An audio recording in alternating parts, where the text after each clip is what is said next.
Yeah. Okay, we are officially live. If StreamYard is to be believed. And let me see if I need a bit of light. Yes, we are. Just to share. Yes, we are. Make a Oh, we have an post. echo there somehow. No, it's my phone playing it while I share it out. It'll be over soon. Ah, I see. Okay.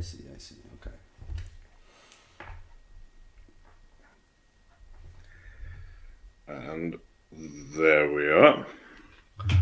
Good. Good. So yes.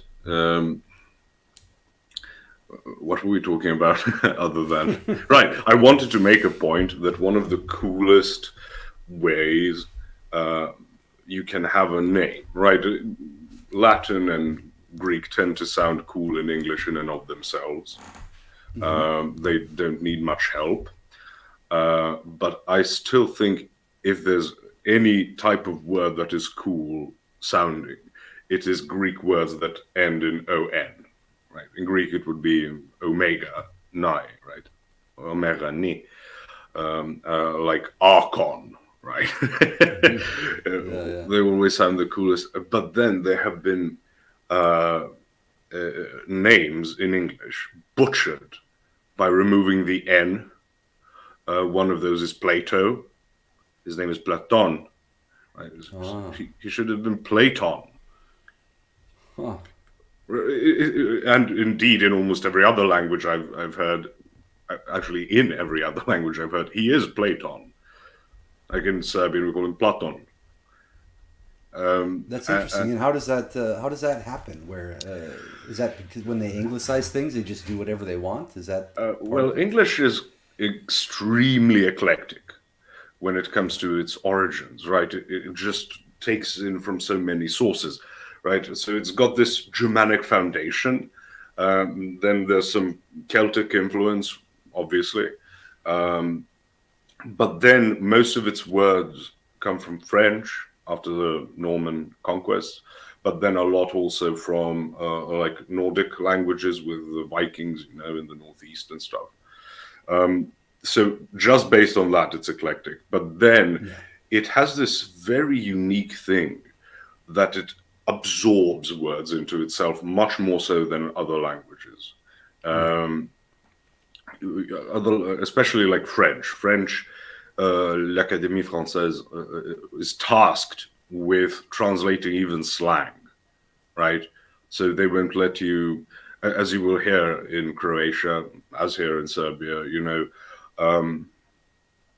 people will say for subscribe, they will say subscribovati, right? The French Okay. won't take that. There's no, we're not using this foul roast beef language.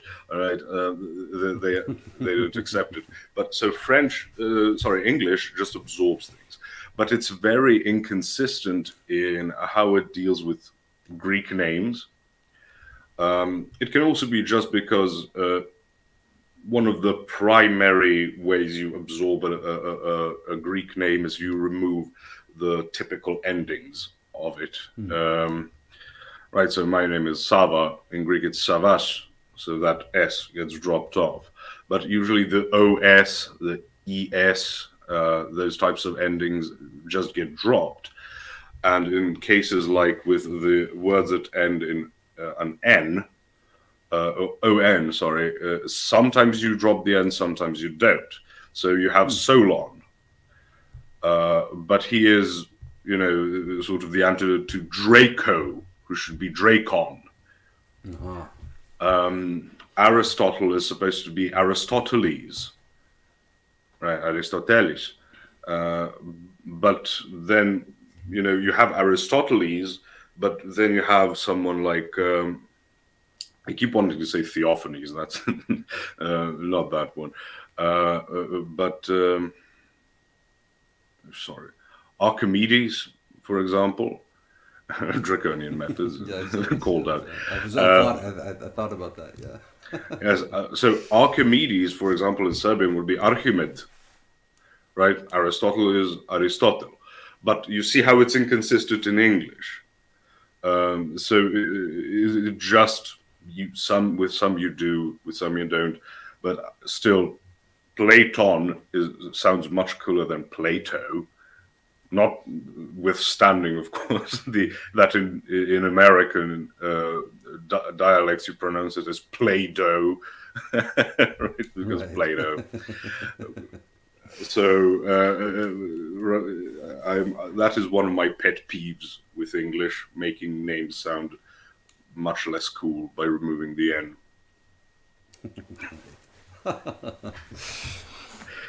That was a nice appetizer. I was enjoying, again, I'll mention Cosmas. When he does these longer talks and he knows it's going to be 5 hours or something, he's got this stack of notes. But he'll do like sometimes between 10 and 20 appetizers. But he even did an appetizer explaining what spiritual appetizers are. And then gave some instruction, like if you're going to read some really dense spiritual text, then to start out with reading like 5 or 10 different really short lives of saints or something like this, something small, and build up to it, and then go into the deeper material. I tend to advise people to read something like Homilies of St. John Chrysostom, because homilies, again, aren't exactly apodictic treatises, right? They're meant for a lay audience. And highly edifying, but so yes, that's another. I'm not replacing the suggestion. I'm giving another one. It was something like this. Yeah. Okay, so of course you don't just. I mean, everyone knows it. I keep making comparisons to physical working out because there's a reason you work out physically to better yourself. Why people think spiritually would be that different, right? You need to put yourself in a certain mindset as much as you need to. I mean, it's physical, of course, with working out, get warm-ups done so you don't, tear muscles and stuff. But it's the problem of, it's almost prideful to just go into something, like just get against Eunomius, by St. Gregory the theologian, you are, first of all, unless you're equipped in general, you are not going to get a lot out of it. But then if you also approach it as like a mere philosophical text, double the weight that's going to pull you down and not allow you to have a proper insight. So good, like appetizers outside of their practical utility to let people gather, I think really help you out to absorb information. Yeah, I noticed with also with some instruction I was listening to about prayer in Orthodoxy was that part of the reason for doing the prostrations and doing the sign of the cross was to actually bring the body into the prayer as well. So to warm up the body, warm up the... Yes. More than the body, let's say. Right, and not just warm up, you participate in the prayer with your body. Because this is a very broad point, and I think we've made it here. Many Orthodox commentators have made it. This idea that there's almost a hatred for the body in a lot of Protestant circles, right? As if it's again this Manichaean view, right? The spiritual is good, the bodily is bad, like the material, fleshly, physical is bad. Right? No, it's just out of alignment. And the body, as Saint Basil the Great says, is to be healed. Right, so he actually wrote, because there were people who were, self-flagellating, right? Yeah. And he said that's absolutely forbidden. Your body isn't there. Like fasting, you put restrictions on it. It's not about punishing your body. So that's why in prayer, you participate with both making the sign of the cross, prostration, kneeling, things like that. And it's actually, I don't see an argument against it. Yeah. I honestly don't, outside of just not liking things that you think pagans do, so therefore they're dirty. Like, pagans pray, so what, you shouldn't pray? Right. Nonsense. Yeah. And now, how do you? This brings to mind, and I mentioned the appetizer thing because all these are appetizers before we get to the worldview stuff, and then we'll look at the human design thing and talk about these psychological or astrological categorization schemes. I don't know a better way to put it, but these even personality disorder schemes, diagnostics in that regard, and how those all relate and how those can be deceptive, let's say. But we'll get there. I wanted to ask about, in reference to what you mentioned about self-flagellation, there was that Saint Joseph, the hesychast, and sometimes he was using the cane on his inner thighs.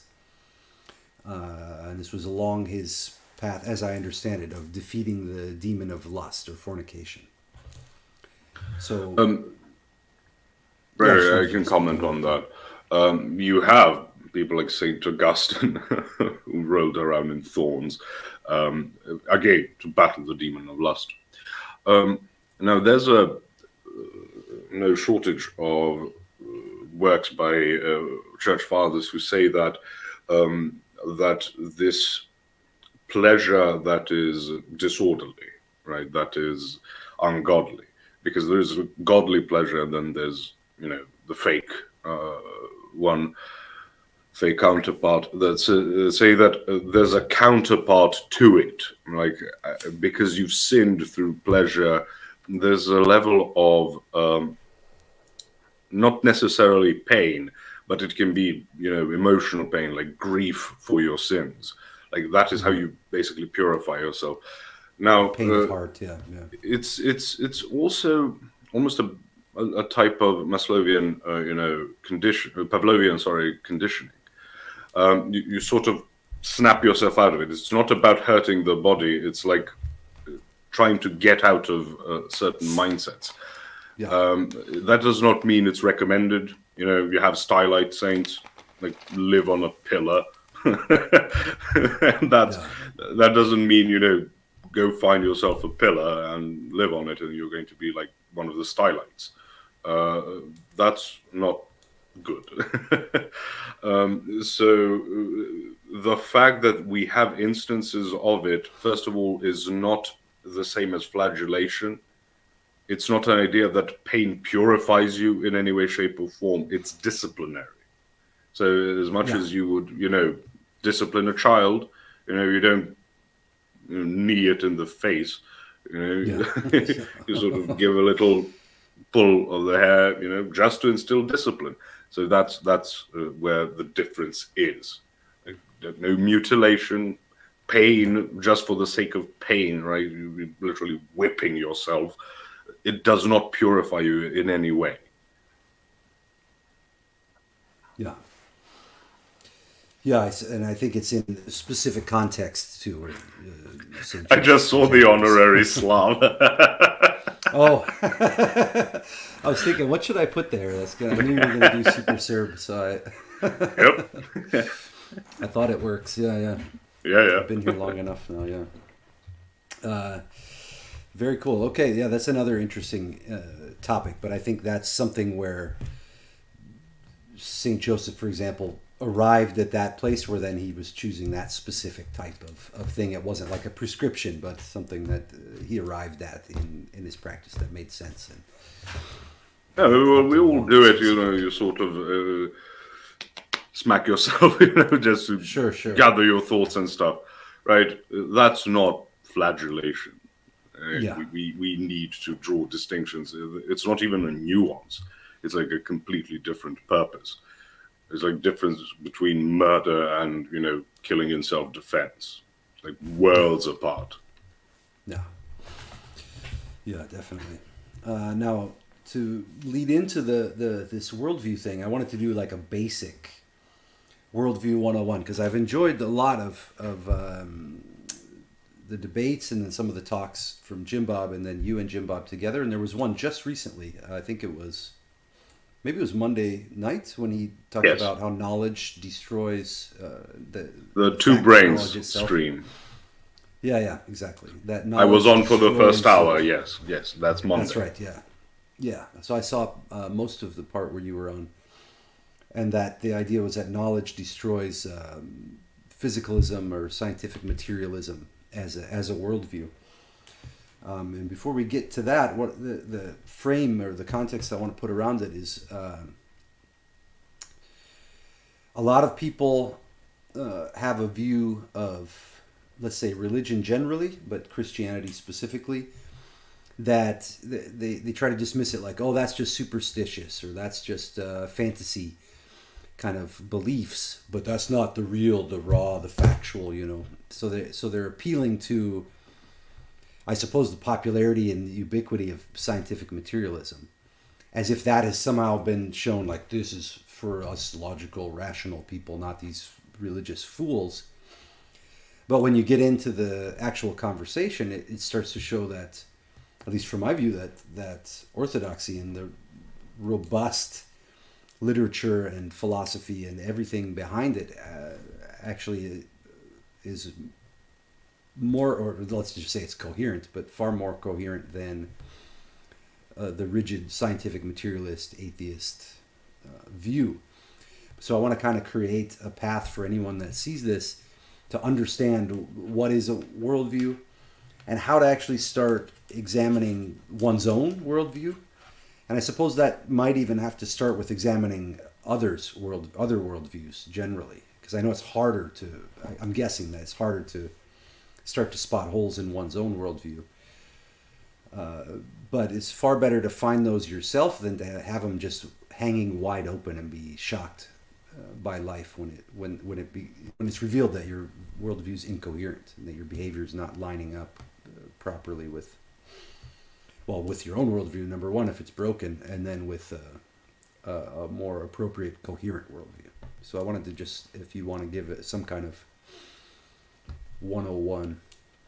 Okay, so I talked on my stream yesterday about the unplanned obsolescence, like how you get these ideas that are just not meant to last. I'm not going to rephrase all of those, but basically, we all operate on a certain set of presuppositions. The most common presupposition is obviously empirical data, because that's how we orient ourselves in everyday life. You see things, you smell things, taste things, touch things, etc. But then you cannot extrapolate from that exactly, or at least you need to show how you do, from the fact that you have empirical data to how you can get to empiricism as a system, which is basically what we are told is atheism, or rather how atheists operate, right? We just like reason and evidence, right? The problem being that if you're going to jump from I have empirical data to empirical data is reliable or sufficient, then that is where you make the misstep. And as I keep pointing out, the difference between presuppositionalists and non-presuppositionalists is that the presuppositionalists are aware that there are presuppositions going into thinking. That's not avoidable. It's sort of like saying, I don't know, you need a mind in order to think, right? So the person who says, I don't believe in a mind, needs the mind to think that there is no mind. Yeah. Right? It's an unavoidable thing. So all sorts of things this is something, postmodernists get right as a critique of modernism, but actually it's sort of just, as I see it, because modernism and what the Enlightenment thinking we encounter in general is very, very infantile. It's low grade thinking compared to the classics and, of course, the Christian era. But classical philosophy is much more strict, much more robust and not rigid, but it's enough to say it's more rigid, robust. That it really goes into critiquing things, and it's not this. It kind of makes sense to me, right? Which is what we encounter nowadays, and that is back to my point. Modernists just presuppose things, like trying to say that there's no such thing as gender, right? Gender is the same thing as sex. Well, no, it isn't. Or if you want to refute it, you would have to give an explanation for why men and women as sociocultural entities are viewed differently now and 100 years ago. Well, that would be gender. What is expected of a man and or a woman, right? That's why they say gender is a social construct, and yes, sure it is, but it is still grounded in biological sex. Yeah, and physicality, and the funny thing is they self-refute, because they say if you're going to get surgery to become the other, yes, you're actually acknowledging that a male is a physical thing, and a female. Yeah, you're trying to approach it as much as you can. But I've seen an article someone shared, as to critique it.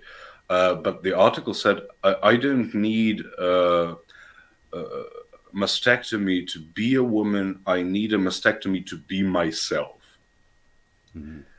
All right, so now we're back into some type of platonic form of who you are and what you are, right? But postmodernists actually critiqued it correctly to say you are a product of your time and place. That is true. But not only that, actually, you are a product of your personal experiences. If you come from a very healthy household, healthy in the sense of interpersonal relationships, you're going to have one type of worldview. If you come from a very dysfunctional household, you're going to have a different type of worldview.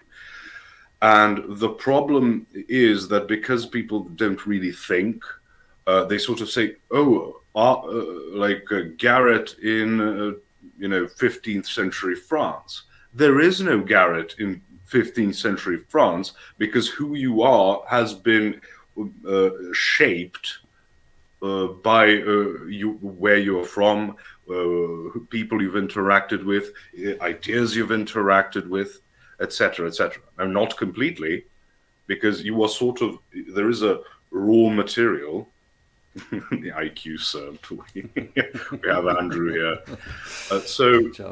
You have your sort of, let's say, raw materials. That's like your genetic makeup. Sure. But then that doesn't mean that your circumstances don't affect you. It just means that they interact with this particular thing. Back to the whole idea of how the same sun will harden clay but will melt wax, right? How we talk about experience of God,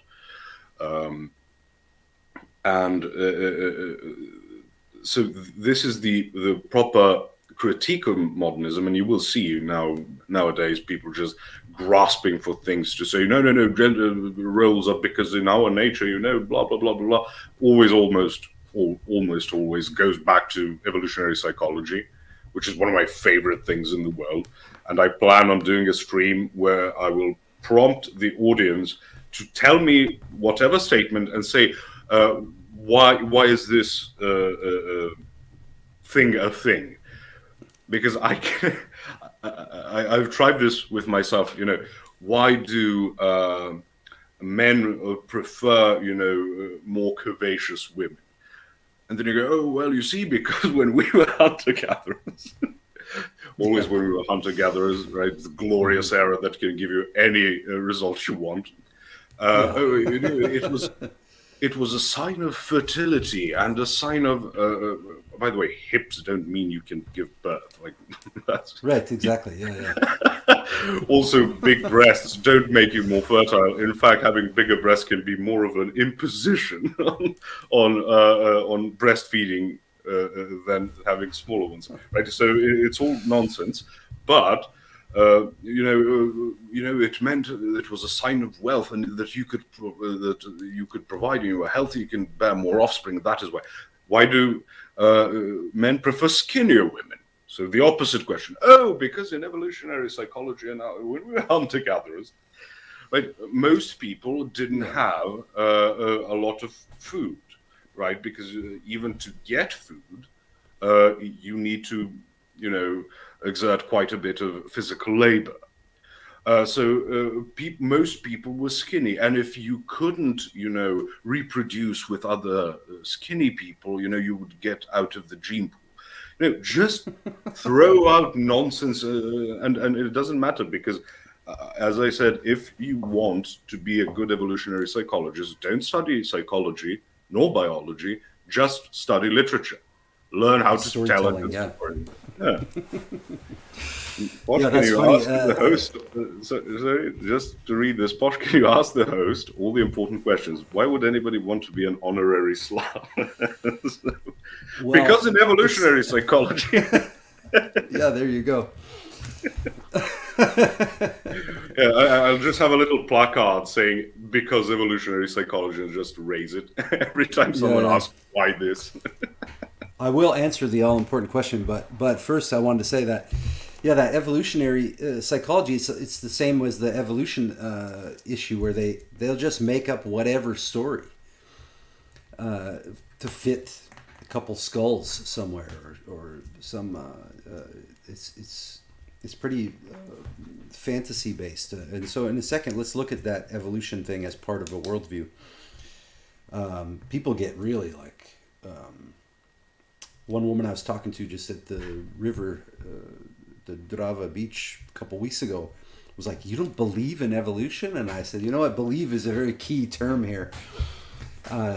Belief is the important word that you just used. I know I don't, And she was just like, she didn't really want to talk anymore, She was just kind of Heresy. Upset. Yeah, I committed a heresy. Andrew, the Crucible Limited. I don't know if I wanted to be an honorary Slav. It's just like a function of having been delivered here into Croatia about 5 years ago, and then just ended up feeling at home. Science denier. Yeah, I ended up feeling at home here and in the whole region. And I would almost more identify as like a Yugoslavian resident than I would as any specific nationality, although I'm sure I'd piss somebody off if I said... You pissed everybody off, except a couple of communists. So good luck. Yeah. But I like the whole region. I do differentiate, but I don't have any, more or less love for any one piece of it. Although I have not been to Slovenia yet, I'll say. They're like the wannabe Germans of Slavs. So you're not going to have a lot of fun there. And they're all gay. But you avoided giving the real answer, which is that Slavs are the only cool white people left. Right. Well, that's true. And as I understand, in the Serbian Bibles, with the Cyrillic and everything, it has something different in Genesis, which says, "In the beginning there was great Serbia," and then the Lord created, the rest of the stuff. So, yeah. You have such ideas to the point that someone wrote a parody book saying the Serbs before Adam and Eve. I pick up on things, I wouldn't be caught dead. Yeah, you're right. You wouldn't be caught dead in Eastern Europe, Andrew, because there's just not very much murder and crime over here like there is in the filthy West. Even our criminals are sort of nice. There's an understanding between us. Like in Italy, it's not just this ruffian just going out shooting people. There's a code to it, a sense of propriety. Yeah, it's true. And when that code's broken, the system does come down hard on those Oh yeah, people. It yeah, is yeah. interesting. Yeah. So again, so many stories of people, especially coming to Serbia, because we're the evil people from the '90s, right? As far as the West is concerned. Ah, right. Yeah, yeah. So coming to Serbia and everyone's sweating heavily, oh God, I'm going to get stabbed the moment I step into it. And then found the exact opposite as we talked about maybe the first or second time I was here. Like being a good host is incredibly important in our culture, Yeah. right? Like just throw food and drinks at people. Oh God.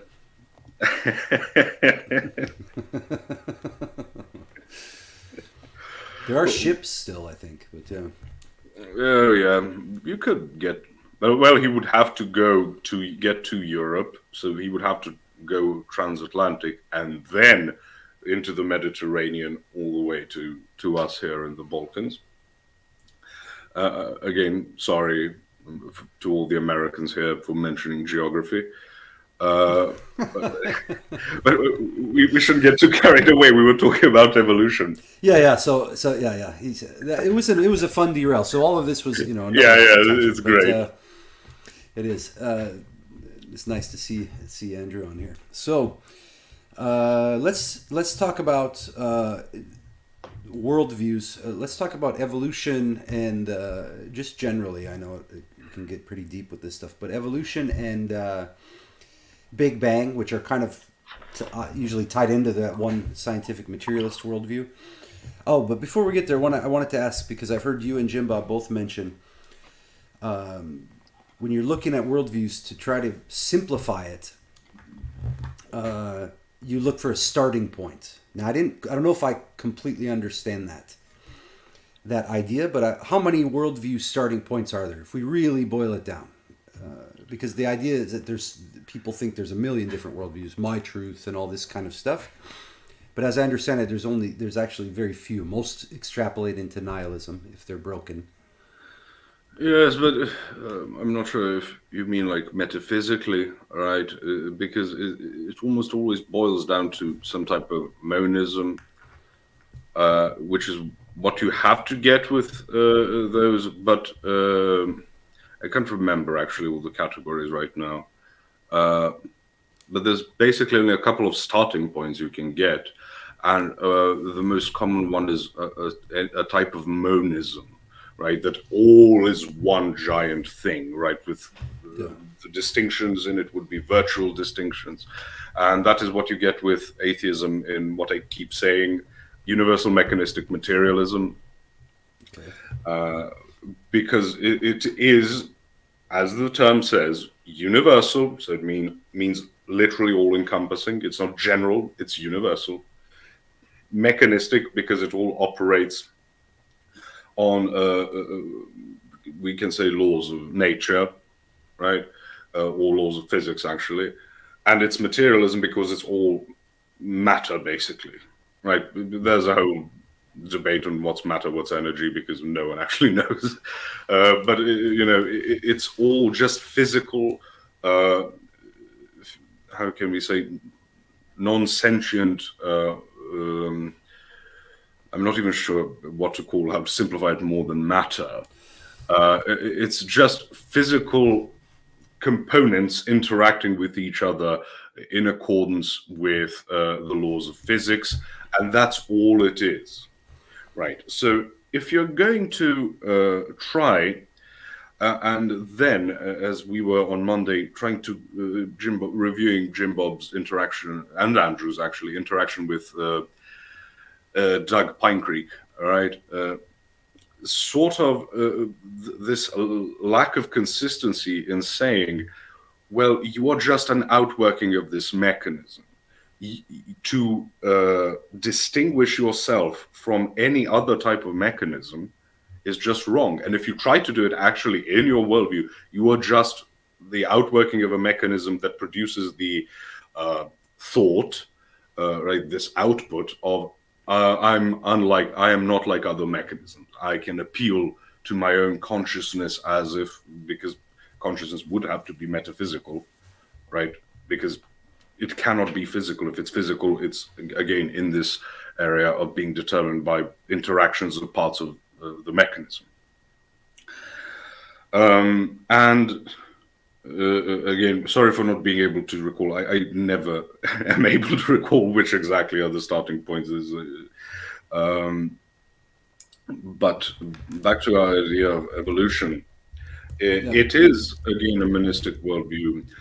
I think Kent Hovind always talks about it. It says, "What evolution are you talking about?" Because he would distinguish things like I don't know if he calls it astronomical or whatever, but this cosmogenic point, right? You have the Big Bang, and then you have chemical evolution in the sense of things forming in stars, right? You get a lot of the heavier elements, and then you have planetary evolution where you get planets around stars, and you have these they're not solar systems, but star systems and stuff. And then on there, you have to have the abiogenesis, right? You have to have the evolution of living from the non-living, and then you have to have. I don't think he makes this distinction, but I think it's an important one, like how you get multicellular organisms. In school, we were taught, well, you have unicellular organisms that sort of form little colonies and stuff. Right, and then they get specialized in certain things. Okay, but it's a massive leap from that to a multicellular organisms. Yeah. So you get that. Then you have to have the speciations and the evolution when we just say evolution, what we mean, and then you get like what's called microevolution, which is getting 3 types or breeds of dogs. Sure. All 3 horrible. So he would say, okay, I can agree with the last one. You are really stretching it with the former ones. But you see, that's the whole idea. Evolution isn't just biological. Everything came from this one point, right? And you just describe it by adding a lot of super in front of stuff. Super dense, super hot, whatever, point. And where did heat and density come from? Also, they don't account for that at all. Right, but it doesn't matter. As Daniel Dennett said, the universe came from either nothing or something very small. See what I mean when I say modern thinking is just rubbish? It's just the laziest thing in the universe. But nevertheless, so you and then you progress from that into what we have today. Sort of inbuilt into it is that there's always progress, but it's not that strong a point, right? They don't believe we're always just being better and better. That's not part of evolutionary thinking. But it just means more well adapted to circumstances or something like yes, to environment. Yes, because you can be the apex predator in one area and be completely useless in another, right? If you're adapted to very hot climates, going into a cold climate, it doesn't matter how well you can kill, you're just going to die because you can't handle the elements. Right, survival of the fittest, people are also, take that as in the best survive. No. The ones who survive, actually. It's almost a loop of who's the survival of the fittest. Well, who is the fittest? The one who survives. And who survives? Well, those who are the fittest. But it's not always, they will say, it's not always about being better in general, like you grow bigger and stronger or smarter, because those can be detrimental. You have the ligers, right? The lion-tiger crossbreed, and they're enormous. But they're enormous to a point where mobility is hindered, right? Stealth is hindered, which does a number on your mobility and ability to hunt. Yeah. And you're also bigger, so you need more calorie intake. So you need to hunt more, but you're worse at it. and that's when things fall apart, right? And if you're smarter, sure, smarter than the average bear is not the same thing as just growing in intellect, because the brain actually is really, really, really prone to consuming a lot of the energy as a percentage-wise. So the smarter you are, the bigger the brain, the more energy you need. And unless that advancement in intellect makes you a superior hunter to justify the new demands for fuel, it's detrimental actually. I mean, with humans, we are so intelligent as compared to everything else that it's not even a competition, right? So you can justify it because we can make a stick sharp, and then you're buggered, right? All the way to targeted energy weapons, and that was a bit of an Easter egg. So. I forgot where I was even going. We talked about denying evolution. They just assume it, because why? You were taught it at school. I was taught it at school, Yeah. and you sort of become a weird guy if you deny it. But that's just the how prevalent an idea is, not how accurate it is. Because we all know if you go to like a Muslim majority country, they're going to have ideas that are strange to you, but are completely normal for them, because that's the culture sort of forming the people inside. And because to tie it back to what you said about assuming materialism is the normal thing, right? It is the rational thing. It's the science thing.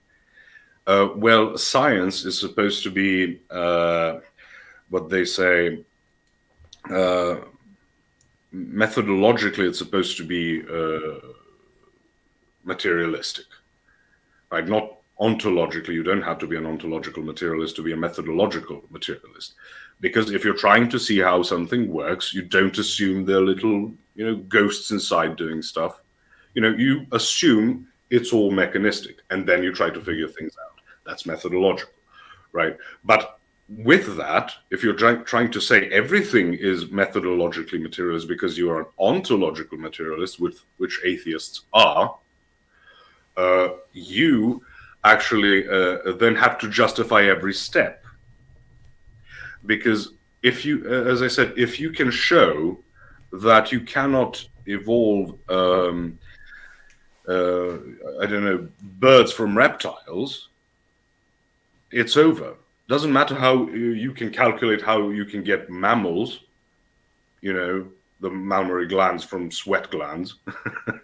You can show how that could happen. It doesn't matter if you show you can't get birds, for example, because it all falls apart. Well, where are birds from then?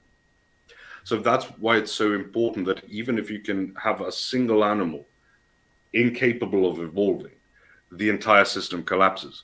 But these people are never taught specificities. Like, they're given a couple of examples.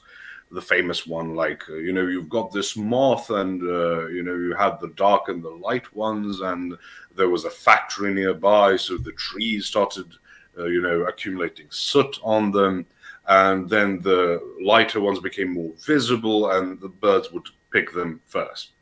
Like, okay, I don't see how you get evolution from that. That's supposed to be an example of natural selection. But you get a couple of examples like that, which are nonsensical and don't explain the fundamentals. But that's supposed to reinforce the theory. And then all the other specificities you go into to disprove it, like Jim Bob and I do, giving us examples of this animal, that animal, this particular property, the bombardier beetle or the European green woodpecker, right, where you get this very strange thing that would not make sense to develop, in a succession of smaller steps, right? European green woodpecker, its tongue goes loops around its skull and then enters the oral cavity, well, the beak. What I don't know if that would be the appropriate term, back in through the nasal ways, and then goes out. Like, why? Like, how do you develop that incrementally? The bombardier beetle, of course, because it's got a very powerful defense mechanism, right? They're small, so it looks funny, but try imagine them being like as big as dogs or stuff. Still would be better than dogs, but they have like these. They have these very violent chemical reactions coming from two different parts near the end of their bodies, right? And they shoot a succession of this very hot chemical. And I mentioned in succession, like little spats of it, or whatever the appropriate term is, because if it's just one bursts, yes, excellent. So if it was one giant thing, it would be too much energy and it would kill the beetle itself, right? But then you need to mix it at the very end point, right? So all of these things don't make sense in incremental progression. But Darwin saw finches, and therefore you get, you get birds from reptiles, right? Well, people often assume a population first too. Yes, and you need quite a population, right? Because mutations are very rare, and most of the time either don't do anything or are very deleterious. Yeah. And this has been shown with fruit flies because generation span is like, it's funny how short it is, but you can get this massive population going. Never anything good, and certainly never anything that is a non-fruit fly. You just get abominations. So, as you said, you need a starting population, but you need to have, if it's an incremental change,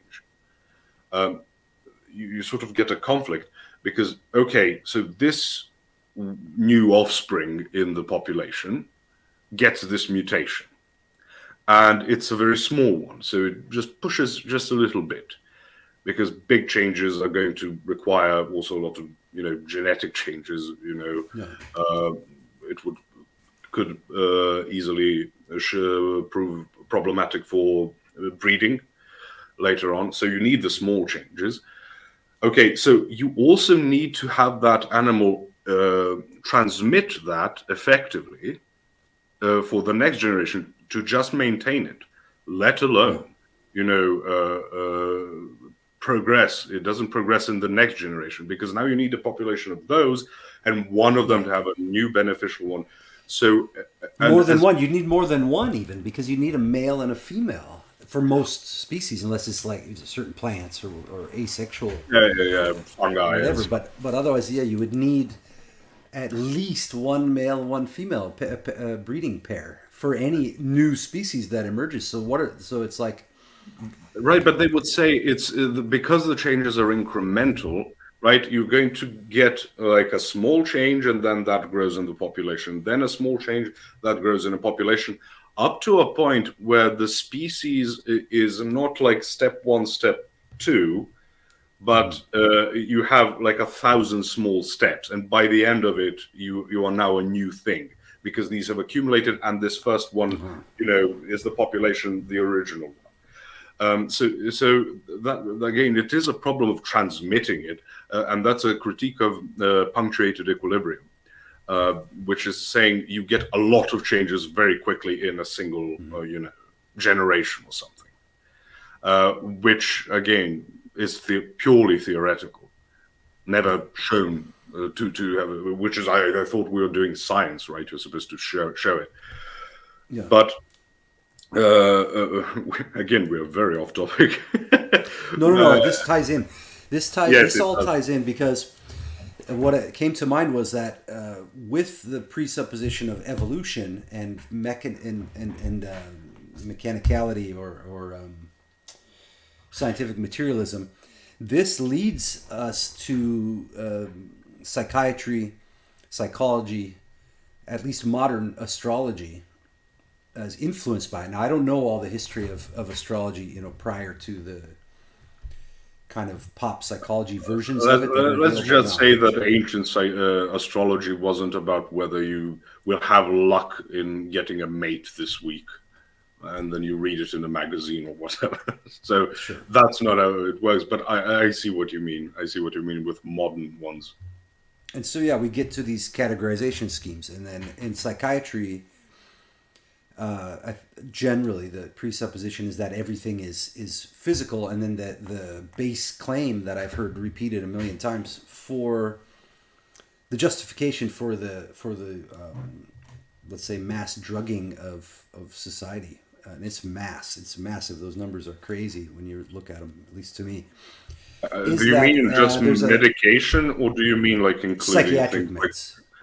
Okay, so but like, there's also the water supply getting fluoride. Oh, right. Fluoride, among other things. Protect your historically, teeth. Oh yeah, historically. But historically, you have lead pipes. Yeah. There's all kinds of. The word plumber actually comes from the Latin word for lead. Plumber. Okay. Yeah, that's right. So in psychiatry, you have this. The claim is the chemical imbalance, but no one I've ever talked to can point to where that actually came from or what study that comes from. Now, maybe there is a origin story of that claim, but I haven't been able to locate it. And it's also assuming that correlation is causation. With a lot of brain studies, they assume that the correlation is causation. Even though the first principle in psychology they teach you is that correlation is not causation. Yeah, in a lot of things they teach you it's a logical principle. But as you said, the chemical imbalance thing, I think it's sort of an extrapolation from the idea, okay, we know we can shoot you up with certain hormones and it will change your behavior. Yeah. We can also put fluoride in the water and make you more docile. Right? We know chemicals influence because our bodies are made up of chemicals. Like no one's disputing that. We're not saying we're some, angelic creature or whatever. Right? We know, and we know we have an endocrinal system. We know hormones are very powerful things. We know that, as I said, you can cause a disbalance by just injecting people or in whichever other way apply, hormones to them, and it will change behavior. So I think from that, they sort of extrapolate to, well, if we didn't do anything to you, it must, and you are acting in an, abnormal manner, that must mean that something within you is disbalanced. So it's sort of like saying someone is sick, right? It's you can't really define sickness other than abnormality, right? And that's how I think they got to it. But psychology and psychiatry aren't actually sciences, natural sciences in the strict sense of the word, as medicine isn't, right? Mm-hmm. Because you're dealing with so many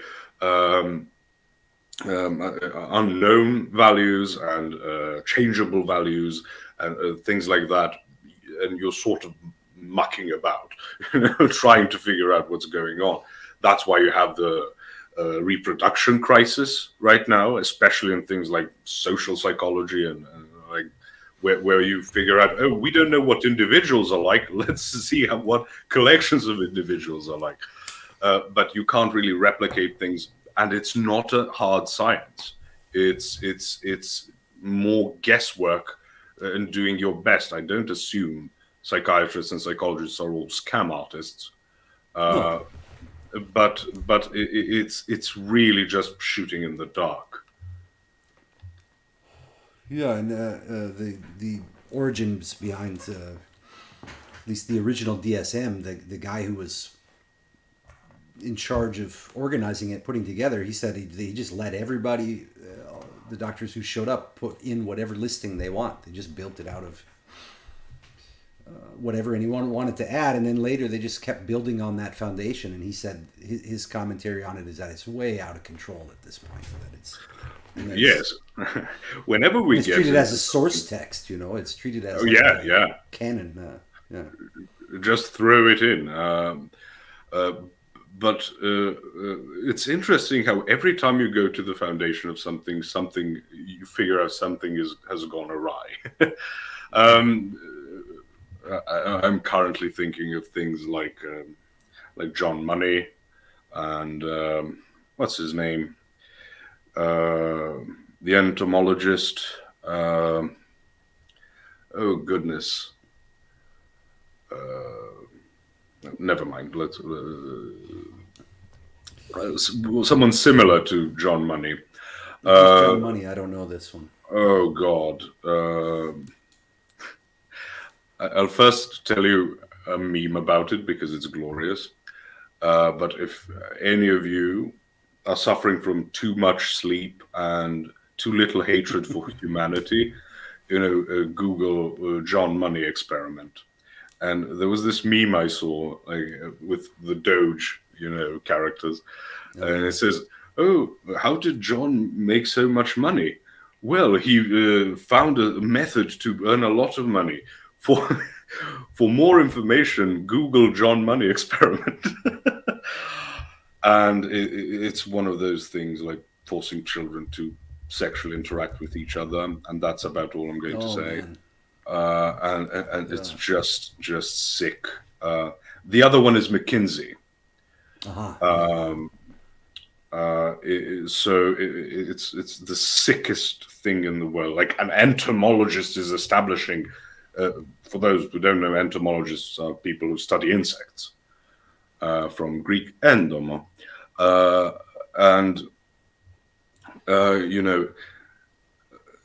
this guy established the whole idea of why we accepted homosexuality, right? And you had that Hey character, right, with the LGBT movement, but you always go back to some sick, twisted freak who should have been thrown out of the tallest building you can find. Like we would all pitch in, to get him a ticket to the highest building at whatever point in the world, and just toss him down.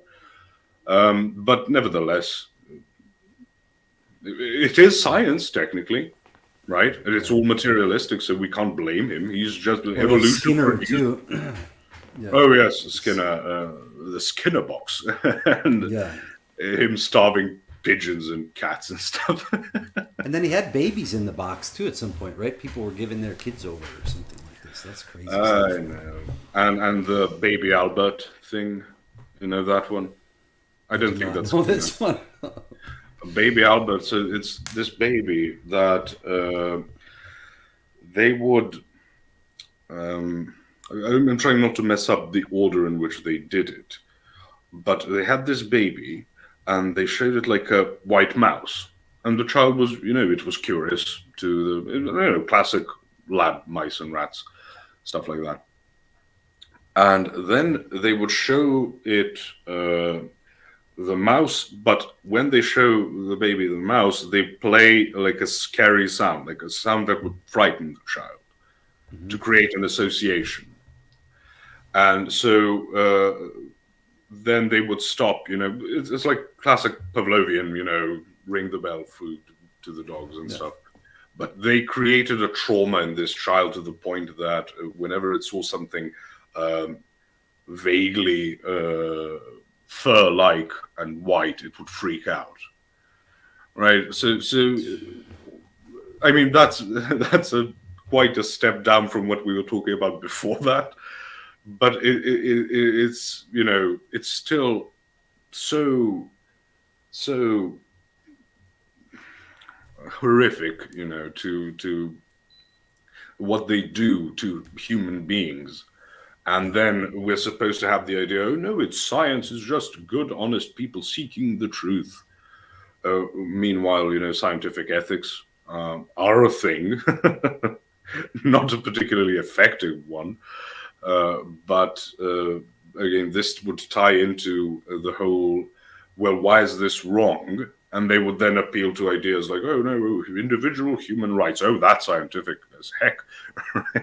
Yeah, exactly. So there's a lot of holes in that, and and I learned this from animal rights people I used to know, but about like the cosmetic testing industry. Oh yeah. And if you really start to see it, it's horrific. It's like, you know, and it's completely unnecessary, except for maybe there's some standard that it has to be tested on animals before it can be sold for use on human face or something like this. But, No. You know that you have not ethical makeup, you know, not tested on animals. And I'm just thinking, they just exported it to like some poor country in Asia and did even more horrific things. But hey, did you have proof of it? No. Here's some money. Here's a share of the profits. You know, sort of like how food is organic and things like that. It's always some type of bureaucratic, you know, sleight of hand. And there you go, ethical stuff. But like carbon credits, yeah, exactly. Yeah, but it gives you such a youthful glow, though. Oh man! Back to the previous time we talked when we said, you know, how women, they're so nice and nurturing. Sure. They don't care if they can get slightly, you know, slightly redder lips. You know, screw everyone and everything. Yeah, exactly. Oh man! So for anyone listening or watching who hasn't looked deep into the psychiatry thing, I'll just mention a couple resources. One is the book, I thought it was a pretty interesting book called The Psychopath's Test. And it's by the guy who wrote Men Who Stare at Goats, which was also kind of a fascinating thing. Let me find his name is John. Albanians? I believe. John Ronson, The Psychopath Test. And in that... he explores the concept of psychopathy and the test that determines it, and then looks at mental health industry in general. And he ends up face to face with some Scientologists who are specifically working with the Citizens Commission for Human Rights. And to their credit, they don't, at least as far as I've seen, they don't mix the streams. Meaning they're not necessarily using the CCHR as a Scientology recruiting tool. It's actually maintained, this is only my understanding, I could be wrong, but that it's maintained some neutrality spiritually, and they do their work that they're set out to do, and that's it. Maybe some people end up in Scientology, but they have enough power and backing that they've been able to get into mental hospitals and get people out that were misdiagnosed who are going to be there forever. So Athanasius mentions Sandra Bullock. Do you know that? That woman, the actress? No. Do you know what he's referring to with how the face glows? You do? No, I don't. She uses a cream that is not made from, but made using foreskin from circumcised children in Korea. And she talks about it on, I don't know, Ellen or wherever, some show. I'm telling you, because we're so ridiculous in how low grade our thinking is, people will say, well, what's the harm? What's the harm? Like, not realizing they're creating a market for it, first of all. Like, no, but aside from that, you know, this is sort of what it goes to. If it's something you're willing to give up, then it's imperative that we give it up. If it's something you're not willing to give up, then it's personal liberties and what's the harm, and well, have you thought of the benefits, potential benefits to society and stuff like that? Which is why with vegans, I go, do you season your food? Because sure, you're not necessarily killing a slug or whatever when you're putting salt on your vegetables or of any type, but that salt didn't materialize in your spice cabinet. No. It had to be produced and processed and transported.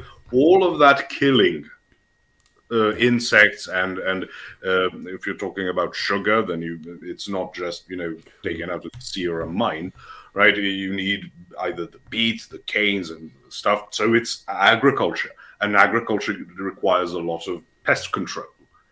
You're killing little cute little moles, to have your cake.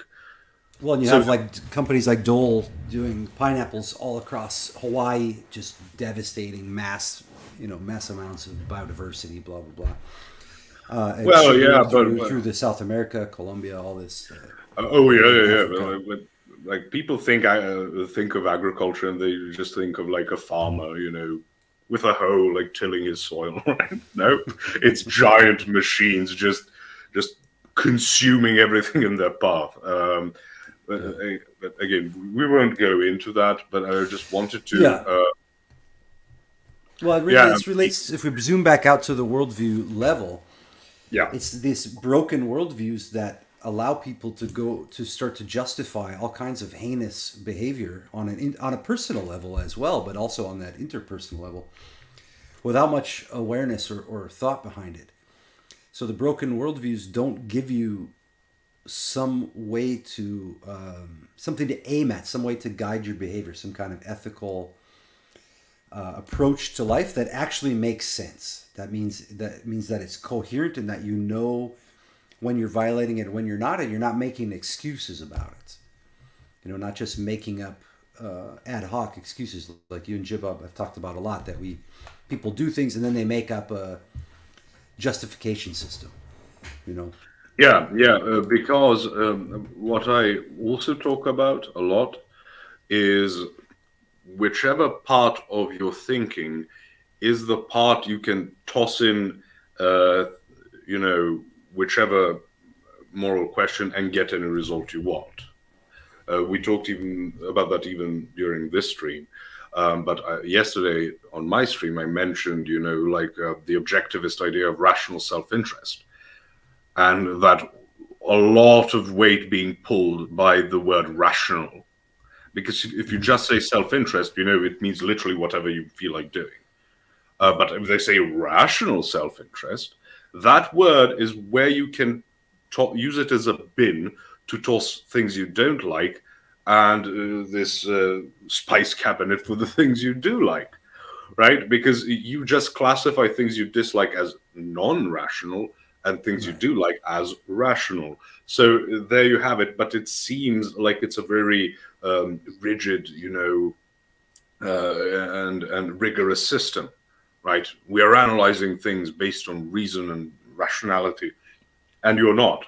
You're sort of saying, well, okay, why can't I kill people? For fun. Or just I don't like them. Maybe I don't like them. Maybe my neighbors are too loud. Why can't I just kill them?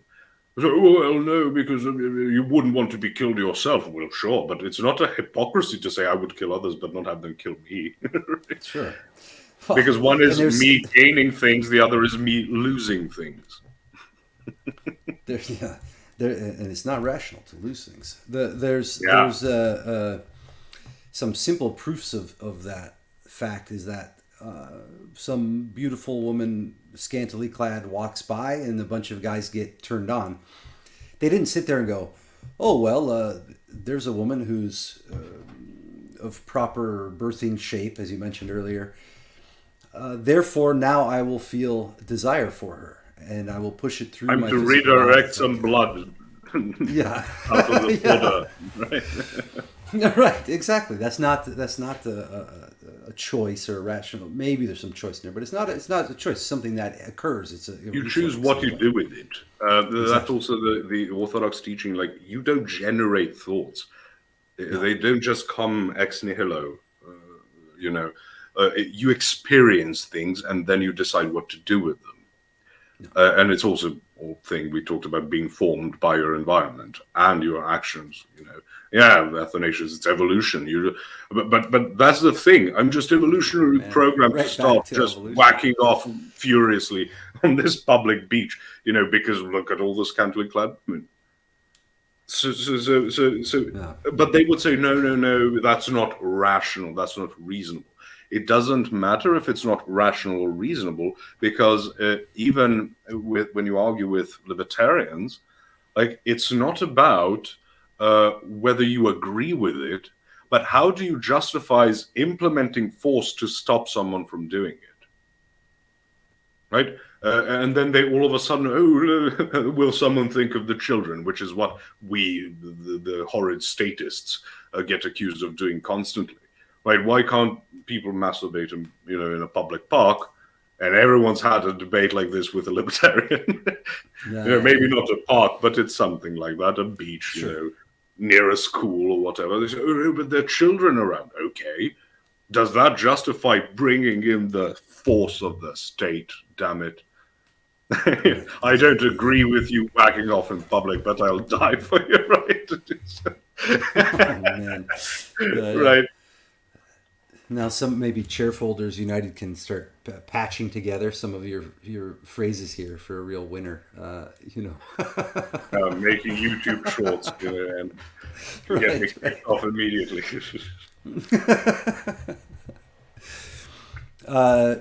So zooming out again, looking at this worldview of materialism. It seems like there really aren't that many worldviews. There's actually just, they boil down to this theism, monism, atheism. I guess it doesn't even seem like that's a worldview. Well, it would be materialism, so it is monistic, as we talked about. It is just a giant mechanism. And so you're a part of it, which doesn't mean you're... Yes. All is and then one. there's pantheism, right? Is the other? Yes, pantheism is that everything is God. Which is, well, panpsychism is a bit different. It's actually similar in some respects to the Orthodox idea of how God, how shall we say, delegates authority to angels and stuff, and they have authority over certain things. But then the point of departure is that panpsychism, which literally means like all soulism, right? Psyche actually means soul, psyche. Yeah. The idea that everything has a monad and therefore like a soul. So rocks have souls because it's a monad of sorts. So yes, but even then they would collapse. Yes, you get the moment you get specific is when things go awry, or they will say, "Oh, we'll figure it out." Ryan still remembers he's God and you're God too. Do you know? Well, that's something I'm running into with people. Yeah, I know the character. It's great. He's got immortalized now. It's like, you mean he will be remembered? Oh man, that was a good one. But I have different standards than Jim Bob apparently for humor, because I enjoy the Posh jokes. I actually really enjoy them. It's maybe that's why I'm an honorary Slav, because I have a degraded sense of humor. Enough low quality humor. Right. I have to get back to the West and be resuscitated. Yeah, but yeah. No. Anyway, okay. Yeah, but I do run into a lot of people who actually are generally kind people, kind-hearted, seem earnest, who have this belief in the panpsychism thing. And so I on a stream I did a couple days ago, Monday, with a client of mine, and he was talking about how he submitted his life, he submitted himself to God at some point. He got diagnosed with MS, and then started losing his body function. He couldn't walk anymore, and at some point he hit a wall, and he said, "Okay, God, please take over. Like, I don't know what else I'm supposed to do." Then he found these different paths, and now he's coming out of it, and then he's doing some of the work I do has started to have him be able to overcome the chronic pain and experience his body without the chronic pain, and get over all these different layers to the way he's reacting to himself, let's say, without going too deep on it. But then at some point in the conversation, he was saying, "We're all God. You're God. I'm God." This, and I said, "But then who were you appealing to when you surrendered your life to God?" Or can you create a universe right here on the stream for us? If that's true, I don't recall doing it. You know, God is in all of us. Okay, I can acknowledge that point. He's in. You could say God is in all things, and I've seen saints and various people write that. But there's a line that gets crossed there where we're saying the distinction between creator and creation. That is where we would differ from pantheistic views like that. Yeah, yeah. I can comment a bit on that. You know. Yeah. Please do. So when he says we're all part of God, there's this very nonsensical thing where people say sort of God shattered himself into, or shattered itself, into pieces to experience more things. But that presupposes an overarching reality over God, right? So now God is not the cause of reality. He is under it. He is within it. You know, sort of like people say, "Oh, God has to be one person." You know, the classical monotheistic claim, because it has to come from this prime mover with no distinction within himself, right? Because if you have distinctions, the parts sort of precede the whole, right? You don't have a car before you get the car parts, right? You don't. Maybe you know the joke from SpongeBob, like when Squidward asks him to draw a circle, and he draws like this perfect human face in like a Baroque style, and then starts erasing finer features, and then erasing like the basic schematics, and then he just has a perfect circle. That's not how it works, and that's the joke. But they would say that, right? This has influenced Catholic thinking a lot. You know, the absolute divine simplicity. But then, if you say God has to be one thing, then you're sort of presupposing this overarching reality, necessity, actually, not just reality, because that's a very, very difficult word to use. But couldn't God have created from the, let's say, to try to steel man it? Couldn't God have created that environment in which then he would fracture himself into 1 million or 7 billion units, for example? But the problem is we derive logic from the created order that he has established and then read it back into him. And now he's under our created logic, right? So that's going to be the problem. That's why we are not big fans of natural theology, especially not in a fallen world. My example of finding like a crashed Lamborghini and not accounting for the fact that it crashed and saying, wow, this is a glorious car, or you're going to say, this is horrible. Who made this? You know, but then you see how we in a created order, and logic is good. Logic is a glorious, godly thing, but it has its place. Because if you read it then to overarch God, you are sort of destroying the whole idea of the creator-creation distinction. And that where they fail, as again, it would mean that there are things that are not of God, because if he created them, you know, how would he not be able to experience them? Like, what more could he know about them? Wouldn't he already have contain within him all the possible not fractalization, what do you call it, potentialities of experience? Permutations. Potentialities, permutations. He would already in no time at all be able to experience everything that is possible, every permutation of every possible thing without any creation necessary. Exactly. And that's the problem, you see. They don't account for it. They just say, oh, God was bored, so he created stuff to experience. And again, it doesn't make sense.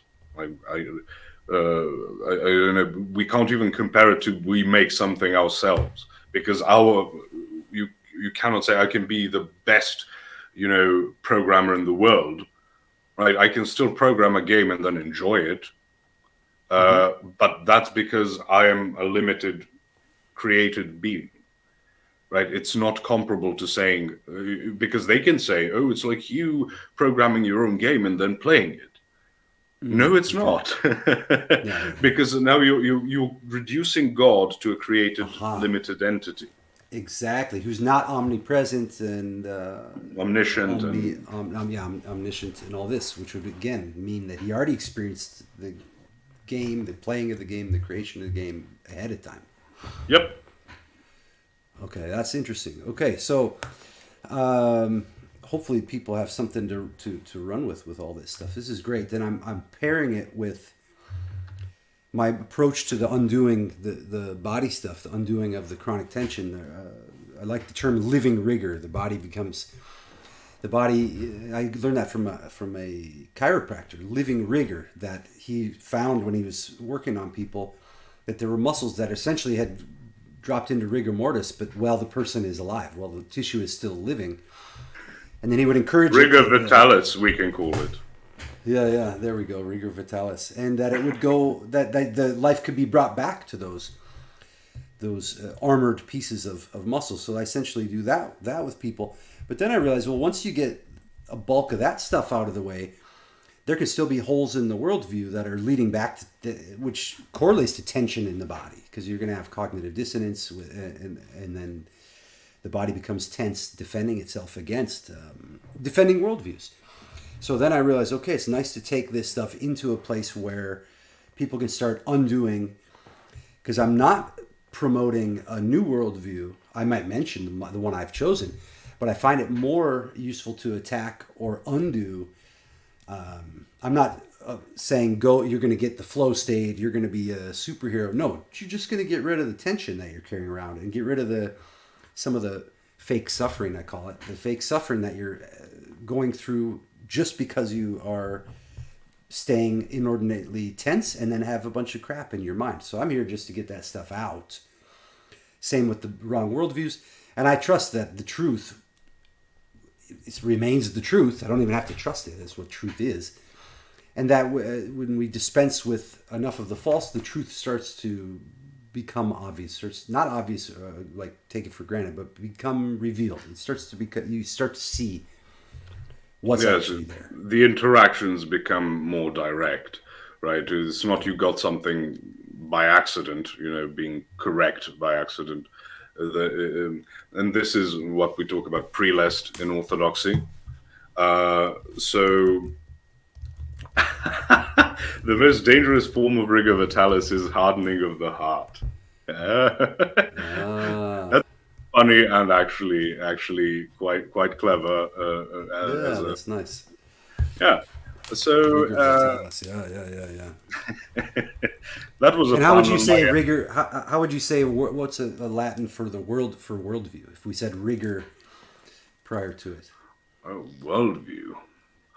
I'm not actually sure. Or mentality or something like this. Right. So I'm trying to think of if I can think of a single word, because worldview is not something I'm familiar with in Latin. I can check it perhaps. Mundus.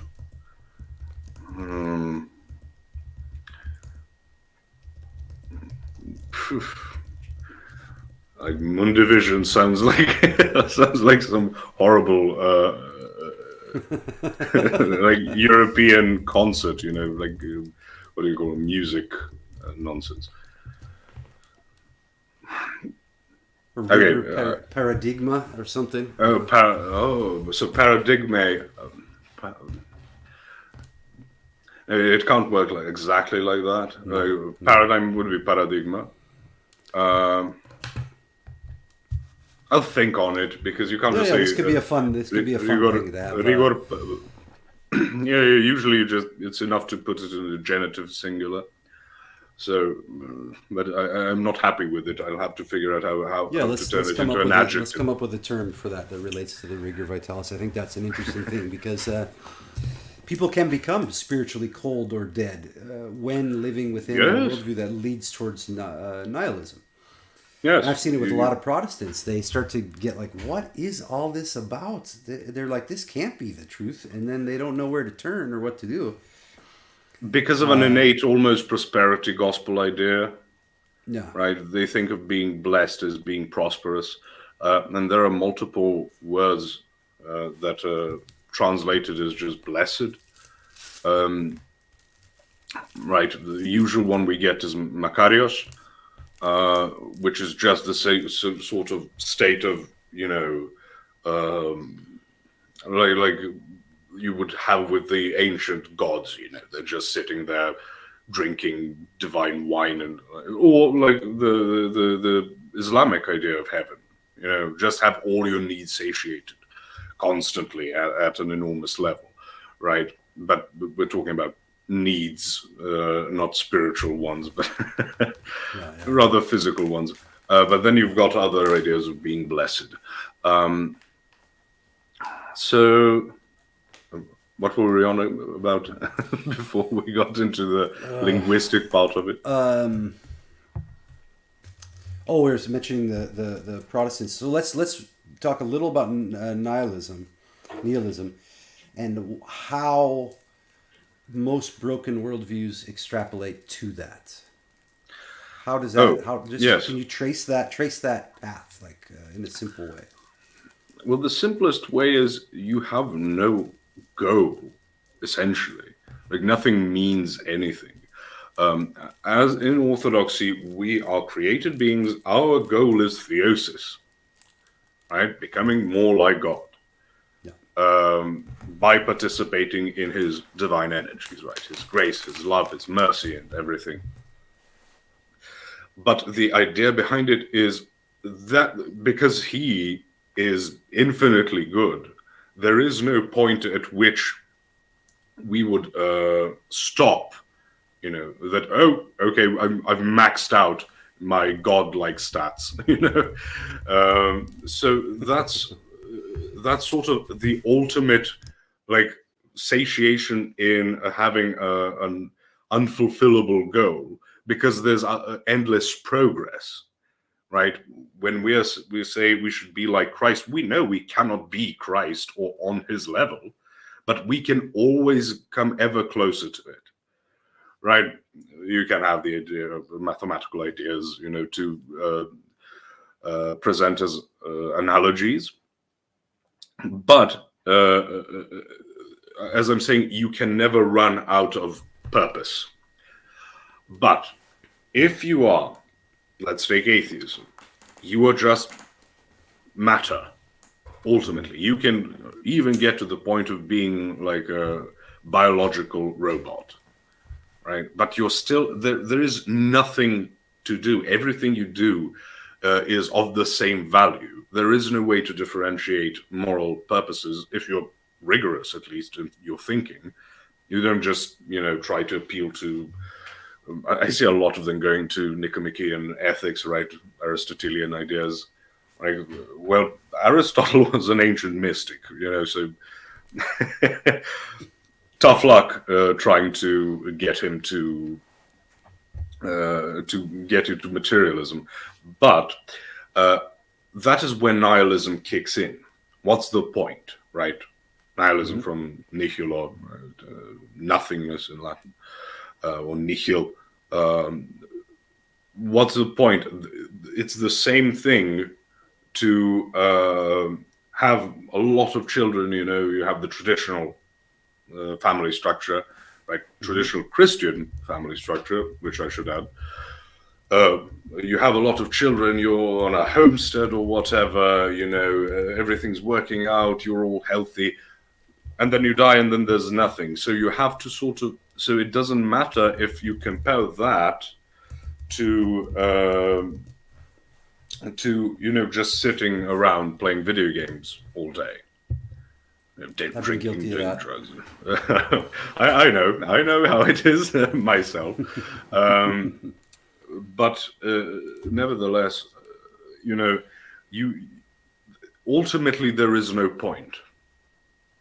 So as I made a joke on my my Serbian meme page, I said you never have to uh, argue with a nihilist how pointless it is to go for the sex, drugs, and rock and roll. Right? It's always like, could you clean the driveway? Oh, what's the point? We're just a small speck of dust. And all of a sudden they start mulling over. As I said, it's always this convenient thing. Well, it's pointless to do the things I don't like. Okay, then don't do the things you like. Be consistent about it. Well, when you go down that hedonistic path, which I was pretty far down a few times, let's say not philosophically, I wasn't consciously going, okay, I'm only going to chase pleasure, but found myself pretty far down those roads, and you run into indolence. There's like a guard there at some point where it all is like, what is all this, Indolence, interesting. I like to think if it's connected to dulia, and saying indolence would be like lack of worship. It would be cool if it did.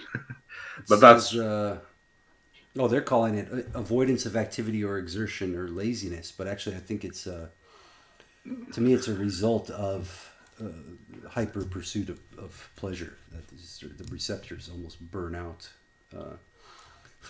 It was much more used in the 1800s, and it says now it started coming back again a little bit in 2019.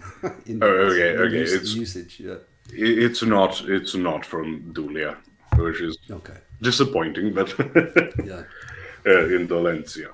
Well, so that's good enough for the gematria. Plenty. They could get a degree on it. But yes, what's the correlation between rigor and rigorous? Well, rigor just means like stiffened, right? And rigorous is like being stiff in your approach to things. Like you don't allow it to shift or change. So you can have a rigorous exercising regimen, right? You don't veer off from it.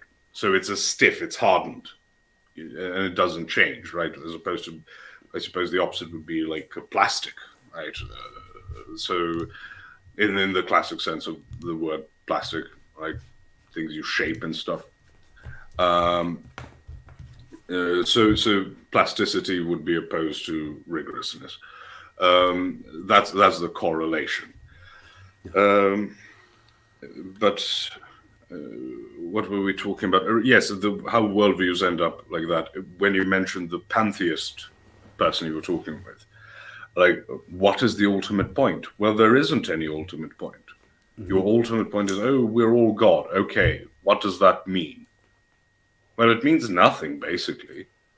If everything is everything, then nothing is everything, and everything is nothing. Right. Then you run into the issue right there with morality, and because those people will say they are presupposing good and right and wrong, or good and bad. Yes, because all would be God experiencing Himself. So. Jim Bob debated, Ryan remembers, on the Crucible, right? And he mentioned, if someone molests a child, is that God experiencing Himself? And he said, yes. Well, there you go. Right? You have no path, because all your paths are very, very small circles. So I think the reason it breeds such dissatisfaction is because we're not built for it, right? In our worldview, our presupposition, our paradigm, we are meant to continuously go down this road of theosis. So these circles, not necessarily even just becoming more demonized. So just stagnation isn't good enough, because stagnation is also just slow motion deterioration. Entropy kicks in and stuff. That's why I think that, because they have this, it's not philosophical idea of God, it's like a romantic idea of God. Romantic, not in the sense of like romantic love or stuff, but romantic in the more sense of like romantic literature and romantic period of music and stuff. It's very flowery, very emotional, very like if you like the music from the romantic period, it's all these big jumps and powerful complex chords, right? So as I said, very flowery and stuff. And it sort of is an ego boost to say we're all God. That's how they how they derive pleasure from claiming it, but don't know what to do with it. It's sort of like my endless encounters with the We Was Kangs gang. Right? I remember this image, like a modern black person, like touching a mirror. On the other side is a black guy dressed as a pharaoh. So you have nothing to gain from that. Okay, so let's say all the ancient Egyptians were black. Well, you're on your way to a bodega in New York. You're not exactly His Imperial Majesty, are you? But you see, it's an ego boost. Like a lot of people, who would claim, "Oh, I'm descended from Genghis Khan," from his escapades. Okay, what exactly have you gained? Like, this isn't like saying, "Oh, I'm patriotic towards my nation and stuff." No. Those are living things. A nation is. I'm talking about it right now. Just my short tangent. No, please. My idea of short tangents is. No, I think it's fine. I'm following. But you see, like these guys would say, we are all God. These guys would say, "Oh, I am a descendant of this X character." Just like everyone in their past life, when they go to get a reading, they're all some generals. It's not like, no, you were, hanged for pedophilia or whatever. Yeah, I never heard anyone say either. Yeah, I was just a peasant. I was just a peasant girl. And, No. I would take it even further. There are those who would say that, like every 10th person is like like a peasant. Yeah. Because that's the proportion of kings to peasants,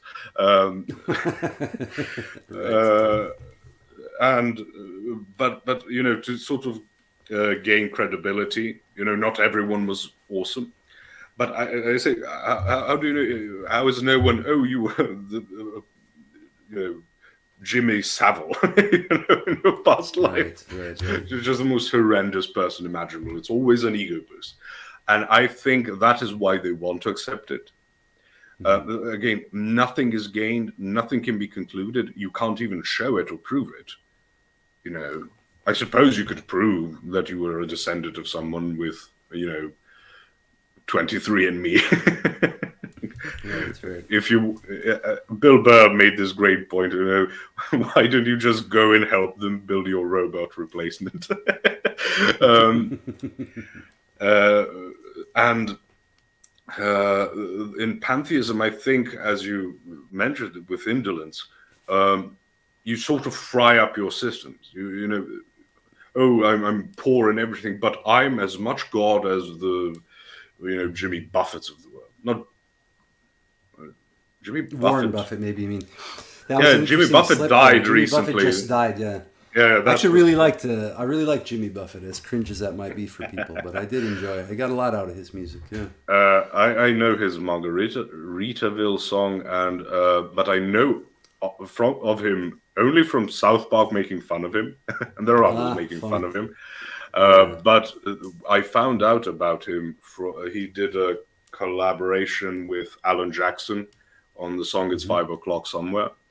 That's how I found out about him, and then I found in South Park they're making fun of him. but I don't know. He seemed like a chill person. But nevertheless, back to our idea of and what Athanasius asked, there is no moving from it. That's why it becomes nihilistic. As Aristotle said, that which is held by everyone is treated as if it was held by no one. Right? When you had in medieval the medieval era, like in England, you would have these pastures divided up between peasants. And then there was a part that was held in common. And can you guess which part was always like grazed out? I'm not sure what grazed over or whatever the appropriate term is. The one held in common, because you first take, your cattle to graze on the common part, and then, if you have to, you go to your parcel. Right? And that's how it is, that's why socialism is a horrible, horrible idea, right? Because everything is held in common. Like if you've, well, you haven't grown up in a communist country, but my parents would tell me these stories, how you would have to go to, they call them radne which means literally means work actions, but like these, the youngsters would be recruited, basically. It wasn't really violent. I'm not trying to give that impression, but it's part of your job as a school-aged child to go and participate in harvests and, if they're building infrastructure or something, if for the older ones, you carry some cement and stuff. And everyone knew the moment you get into harvesting, no one is going to pick anything out. I mean, they're going to gather it, you sort of have to, but it's going to be just this was before you had the combine harvesters, which are, and also types of sorting equipment, at least here. I'm not sure when those became common in the West. Right. They would just do the most, unenthusiastic, technically done job in the world. No. Likewise, if we're all God, there is nothing to strive for. And actually, like with atheists, if you choose, I am God and I'm choosing to do the best things I can, I'm going to feed the poor and whatever. Well, okay, the people who gather the poor for, for Marina Abramovich parties, like poor children from there, they're also God and they're doing that. So there is no way to advance, actually. Yeah. And that's why it collapses in on itself, as much as if everything is preference, as would be the case in relativistic ethical systems, it's all going to fall down. Because it doesn't matter how much you prefer what is, culturally the good thing, right? It's a preference. And all preferences are equal. It becomes like dealing with aesthetics. I am almost obsessed with the color blue. I can't tell you why. Mm-hmm. And if you tell me, no, red is better, how are you going to convince me of that? But we understand it with ethics, but with aesthetics. But with ethics, all of a sudden, no. Evolution told us not to kill people. Sure. Nature is just one giant, party, Sure, it is. So, because of its inconsistency, it collapses. But also, as I said, because it's so broad and general, broad in its claims, and then universal, ontologically universal, right? It encompasses literally all of existence and all the things you like and dislike. That is where you get to nihilism, because that is the same as nothingness, right?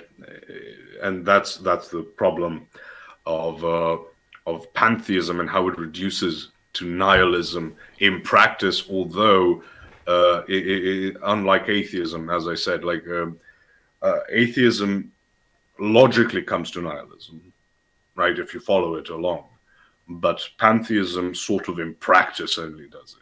Because there's nothing in theory, except we're all God. That's about it. That's all you can manage. Well, and then you get to this paganism, specifically, let's say the Viking just to narrow it down, the Viking one with you have the god of thunder, and you have all these different gods.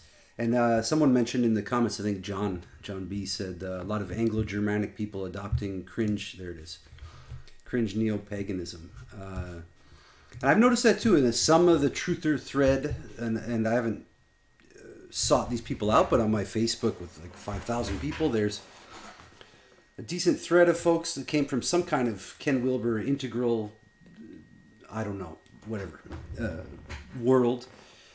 And some of those folks are leaning into this neo-paganism. I don't understand it. I can see some of the appeal, watching Vikings or something like this. Aesthetic appeal. Yeah.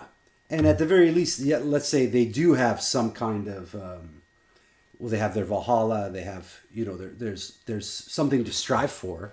All those there's an eschaton. Yeah.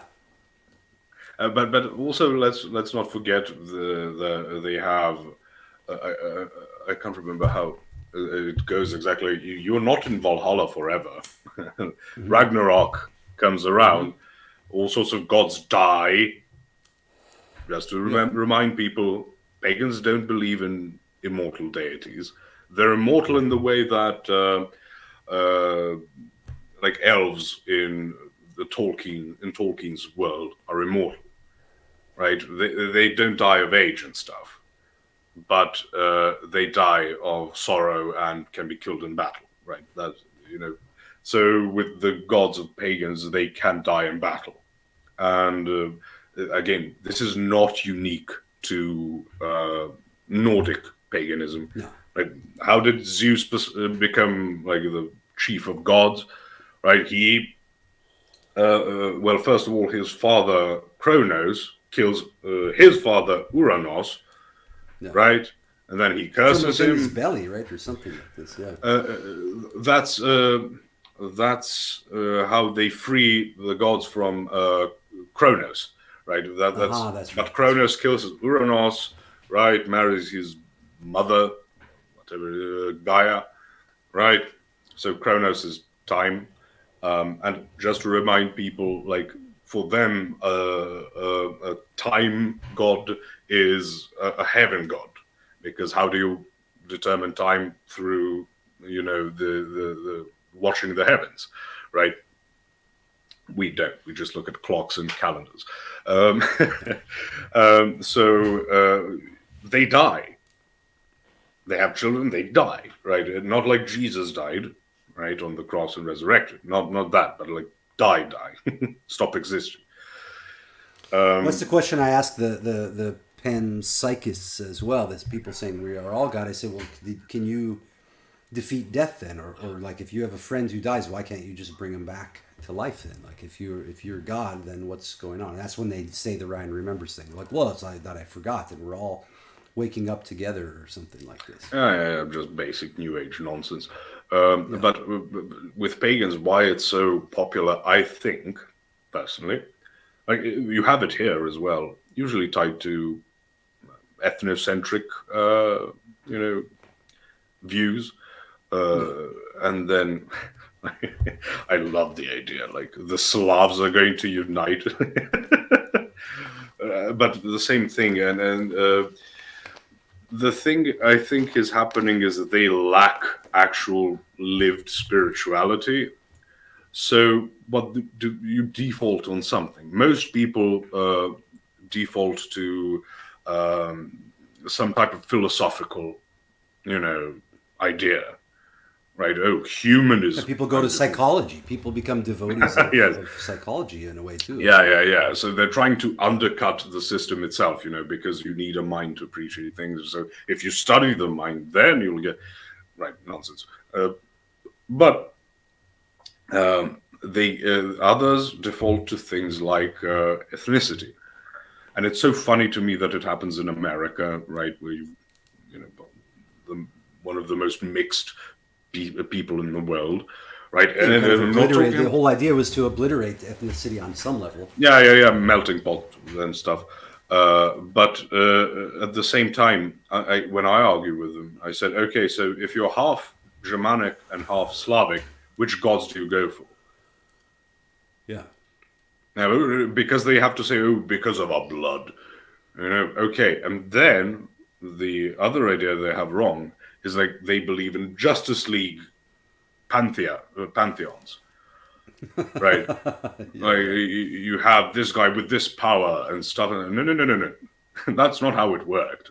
It's not like Zeus just shot lightning and others did this. Like that's a very simplified, as I said, Justice League view of ancient deities. No, no, no, no, no, no. They had hypostases. They had different iterations of themselves. Like they were very much aware that these entities were spiritual. They didn't think it was sort of like a force ghost, see half translucent, you know, people, No. that have magical powers. No, no, no. They are aware that they're spiritual. So when you get to how they practiced, that is where paganism is. Not in sets of propositions, but in sets of practices. Mystery schools are literally this, but mysterious. They are literally LARPing because you're not actually consistent with how people worshipped. And I would love to see someone justify things with religious freedom for sacrificing people to Odin, right? Yeah, exactly. Well, and if you're living in a city as a pagan, Yeah. you should technically be doing your rituals for the well-being of the grocery store chain owner, or like, you know what I mean, Yeah. like or for the electricity company and the water But company, like yeah, but that's actually the thing. You would have gods associated with the city. It's yeah. one or two gods, sometimes Ah, three, right? Like you have Hephaestus and Athena for Athens, right, right? right, But right. then as they start interacting, these ideas develop, right? So it's the local deities, and it's not always the same chief deity. Like Ra wasn't always the chief deity in Egypt. As I said, like these things change. A lot of theories about whether Odin was so important because everyone seems to be worshipping Thor because it's Odin's just sort of hanging around trying to figure stuff out, gathering Right. wisdom. Right, that was his thing. And Thor goes around hitting people. So, No. much more useful for the majority of the population to go for that. Um, but again, and both die in Ragnarok, so that's fun. Um, but nevertheless, they don't actually want to be pagans in the historical sense, like their ancestors. They want to have sort of a fun little thing. Like if I were to pretend, I believe in the Vala, or from Tolkien. Like, Right. why? All right? There's nothing associated with it. And in fact, it is post Protestantism that anyone had the idea that religion was about a belief. It was always participating. It was Yeah. always you worship your gods by doing things. But with this, rejuvenated Manichaeanism, although it is somewhat crypto Manichaean Gnosticism, right? We get the idea that it's about believing propositions, right? So, okay, where is your hypostasis? Where is your idol to your god that you sacrifice before and take care of in different ways, like literally clothe them, right? Because that is how you don't say a little prayer. They don't give a bloody damn about your prayer. Also, that no one had the idea that the gods liked you.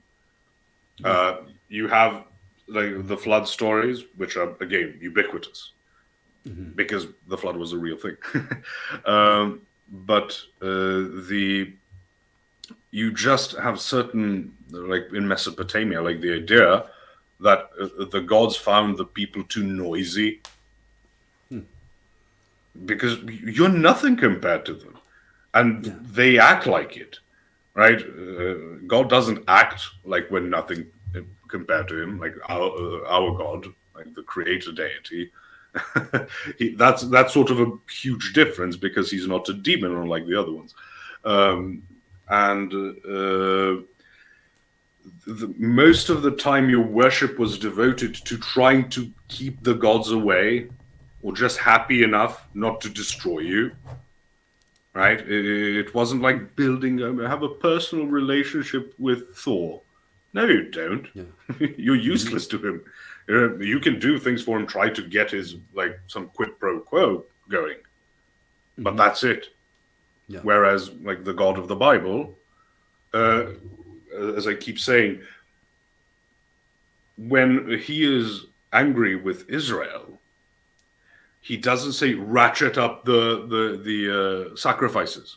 No, he says your sacrifices are an abomination before me because you're just going through the motions. Like, right? St. John Chrysostom's, commentary on Cain and Abel explains this very well. Right? He says, it's the state of mind with which you offer what you offer.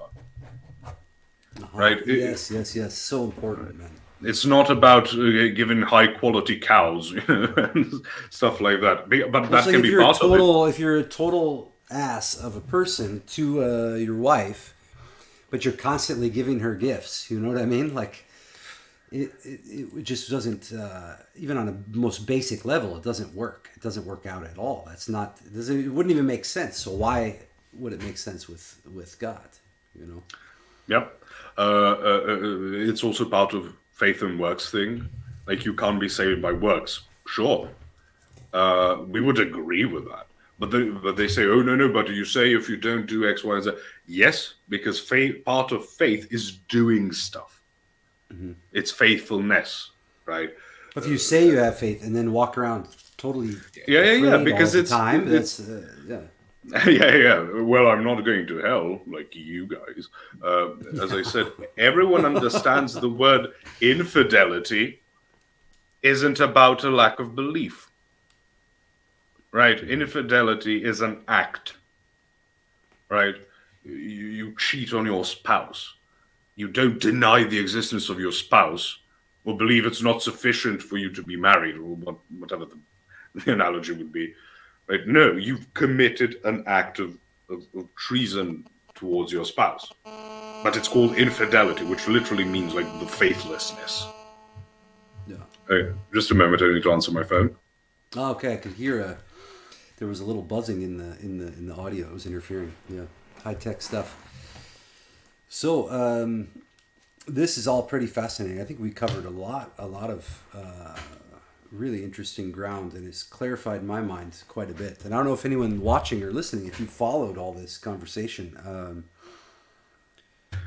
Okay, I'll be right back. Just need to bring something upstairs. Cool. So I'll be back in a minute. All right. So I'll just give some commentary here while he's away.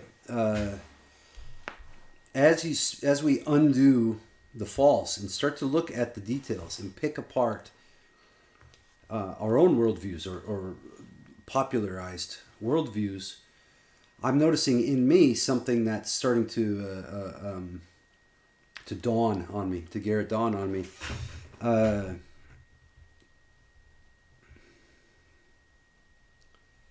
As you scrape away at the false, then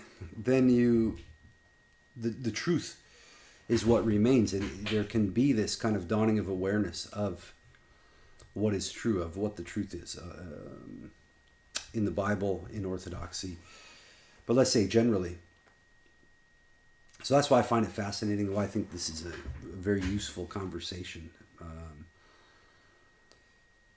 And some of the debates and all that, they're useful as well, but I find sometimes with the debate frame, things become more about just a battle of wits, as opposed to, which are useful, but I don't think anyone's going to be converted, let's say, by a debate. John, thanks for subscribing. Yeah, do all kinds of different live streams on here, but some of the ones with Posh are my favorite, I'd say. So anyway. What we're going to look at next is And I'm also curious what you guys think. What are you guys getting out of the conversation? You know, if you've been able to examine your own worldviews, or if we're preaching to the choir. But I know a lot of my audience, because of the nature of my work and where it came from and stuff, are coming from different kinds of points of view, occult points of view, mystery schools, or pantheism, panpsychism. So I think it's refreshing to have these kind of conversations.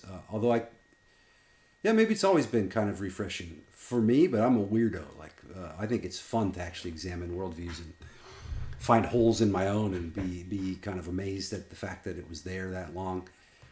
That's me. Other people seem to get really uncomfortable. Not everybody. I do meet, it's almost like a litmus test for who's in my life, you know? If people can handle that. And I don't require that anyone believe what I believe, and I don't proselytize either. There's been moments of that where I've suffered from that prelest, but I was quickly brought to humility. I talked about this on Jim Bob's channel. At age 10, I had a crisis of solipsism. And I said it wasn't very sophisticated, because I thought, what if when I'm going to the bathroom and I'm peeing, I'm actually with my parents at a party, but I'm actually, you know, mentally ill or whatever. So I'm peeing like on the table and stuff. So I was freaking out. I didn't want to go to the bathroom, and I started to like writing a diary and saying, I think I can only talk to myself, and that's the only thing I wrote in it, because I figured out, well, how's this any different? I do not advise going into a crisis of solipsism before like 15, 16. I started too early. But it's, again, that really puts you on a path of constant re-examination. You know, and I you know, as I talked about, I started being like a communist at about 12, 13, because, you know, the evil Western capitalists, look what they've done to us, and everyone, you know, you can hear, you know, I'm sure in Croatia as well, how everything was better under, you know, Tito and stuff. It's nonsense. But if you're just on the receiving end and you're compliant, you know, it was actually a pretty good time. Everything's paid for, everything's worked out. You can be the laziest bastard in the world, and you're valued as the same as the most hardworking person. So great way to destroy productivity.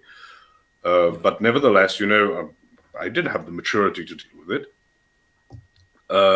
And when you again started about 12, 13, and I was a Stalinist specifically, because I didn't want any, you know, gay nonsense about, you know, fighting for this and that and unity and movements. Nope, tanks in the streets solve everything. And at 15, you know, that collapsed. I remember it wasn't that I was so disappointed with myself. It was a shock to me, because I knew I was sincere in my beliefs. And I felt like I didn't know myself anymore. You know, like, who the hell was that guy? Because now I think back, it's the stupidest thing in the world, but it really put it in my mind how great a capacity I have to believe just rubbish. No. So it puts, after that, I became very, you know, self-regulating. You know, you never can be sure when you're doing it well or not, but you try, you strive for it. But it's a great experience to have, to keep you away from things like too much pride. And I was very cynical and prideful, you know.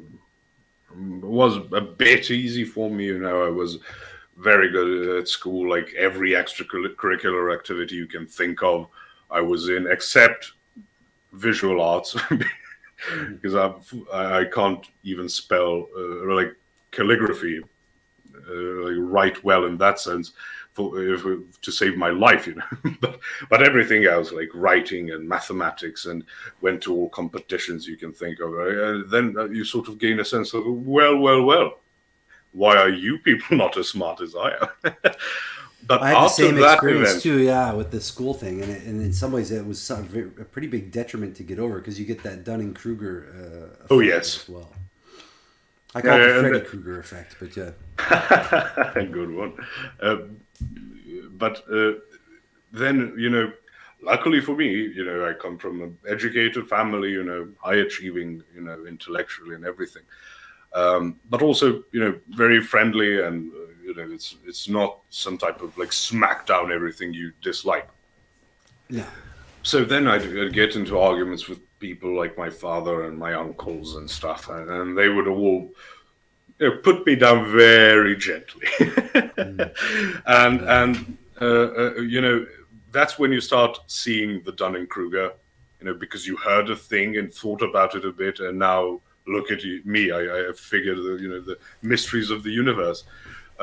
So all of these things played that, as I said, my cynicism and like the pridefulness stopped at about when I stopped being a socialist, even though it was like a 2-year phase I went through, because then I thought I believed something very, very stupid. I couldn't do the whole, I'm just improving, I'm on this trajectory towards the better.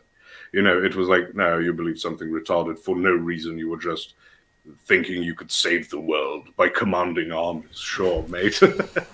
Right. Yeah, I had some kind of eco-fascist point of view for a little while. It was sort of the tail end of the anarchism, and I was never a worker anarchist. I was more of a Ted Kaczynski kind of primitivist, whatever. The Holy Land was the hunter-gatherer life and all this. But at the tail end of that, I said I would even be in favor of a global fascist, like eco-fascist leader who would just stop all the cutting of the forests, and all this kind of stuff. And I was kind of pushing that idea. But to young Garrett's credit, at least I was extrapolating, at least I was capable of extrapolating my views, as heinous as they were. Yeah, but, you see that all the time with people, but nowadays it's like veganism. I can still never get over the fact that people release mice, like live, catch mice. Like, are you trying to bring back polio? Is that what you're trying to do? But again, this is also because practice has been so deteriorated. Like, human life is no longer something you practice. It's something you think about. And then all of a sudden you realize, this is all types of people go through it. Women get it with, the egg carton, meme. You think, well, people like me, they're all sucking up to me, yada, yada, yada. And then all of a sudden you stop being attractive. And it's like, what's this? Right? Because you haven't actually thought about your life in a proper sense. You haven't tried to live a life that has a purpose. You were sort of drifting. And if you're drifting, you're sort of completely at the whim of the elements, like the currents. And you're not trying to swim. And with men, it can be all sorts of things. Men tend to go into like ideological phases, like I went through. The aesthetics are big, like the paganism you talked about. All of a sudden, you find this new source of purpose in like rediscovering the old faith of my ancestors and stuff. You don't believe it, but hey, cool. Like, well, I'm Slavic. You're honorary Slavic, so you can't go for the Nordic gods anymore. Now you're stuck with Svarog and Perun and Stribog and Yarovid and stuff. The Stworze of Poland and things. Yeah, I have a game about Slavic demons made in Poland, and it's a fascinating and dark worldview that they've managed to put into the tabletop game. It's Really, really this is interesting. people are sort of shocked that they think paganism is like this. What's the proper like animism, but like eco-friendly animism. You know, you just go into the forest and stuff. No, no, no. Everything wants to kill you all the time, and you need to do stuff and sacrifice stuff to stop them from killing you. That's every single pagan worldview in a nutshell, right? But because we have the again calling it back to Tolkien, right? Tolkien was not trying to. He was creating a very Christian worldview. He wasn't Yeah. creating like a pagan worldview, because if you played any of the Witcher games, right, which are heavily based on Yeah, Slavic yeah. I love the mythology. Witcher games. Yeah, yeah. Again, everything. This woman died in the fields. She couldn't marry the man she wants, so she becomes like a night wraith or whatever, some type of wraith. That's right. Yeah, yeah. And keeps wanting to kill people. Yeah, so then you've got the Drowners, right? One of my favorite NPCs in the world. I hate them with a passion. I know. Yeah, yeah. I only hate the only ones I hate more are the imps in Doom. But nevertheless, you've got them that are not exactly accurate. Like, it's not Slavic mythology; it's based on Slavic mythology, because these drowners would actually, if you're at night in near a lake, or especially like a mill, Well, that's right. They pull you down in the water. they pull you down, but you don't die. You serve like their ruler or whatever for the rest of eternity. Yeah, that's so horrific, man. Yes, everything wants to kill you and torture you and eat your children and stuff. Right? We went from the idea of a witch, like I think we talked about like shamans, witches, warlocks, and stuff. They weren't like nice people, and still aren't in places where you have those practices. Yeah, like the witch doctor in Haiti with all that. That's where the idea of Zana comes from. From that, probably something like scopolamine or something like this. Well, yes, but in general, like, they're seen as mad. Like, I think the time is touched by the divine, right?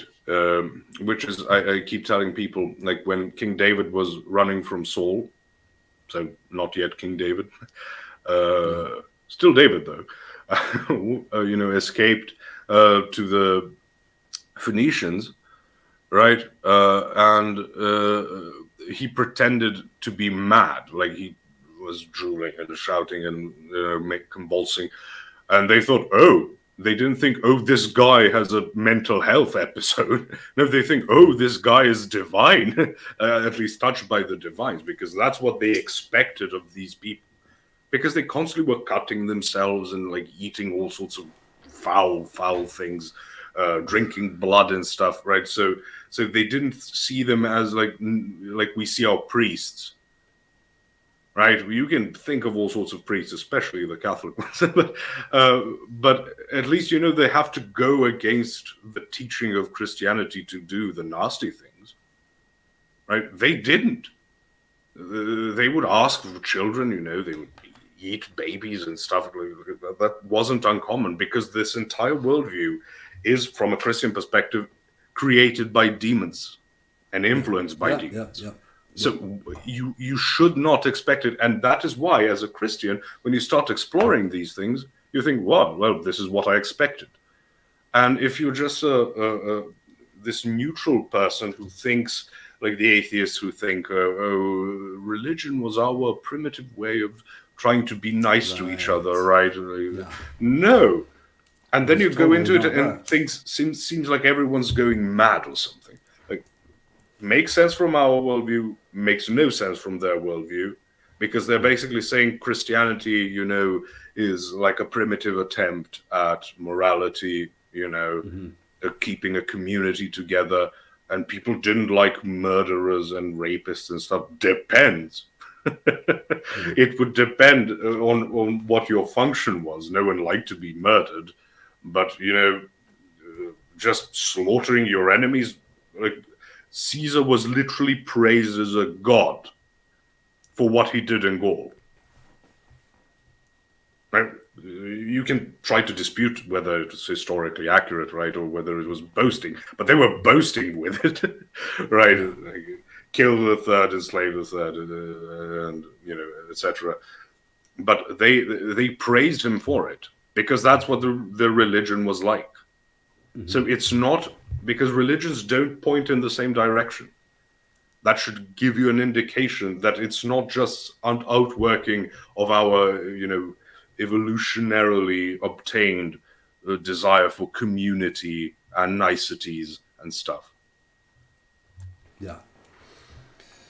Yeah, man. That's an amazing point.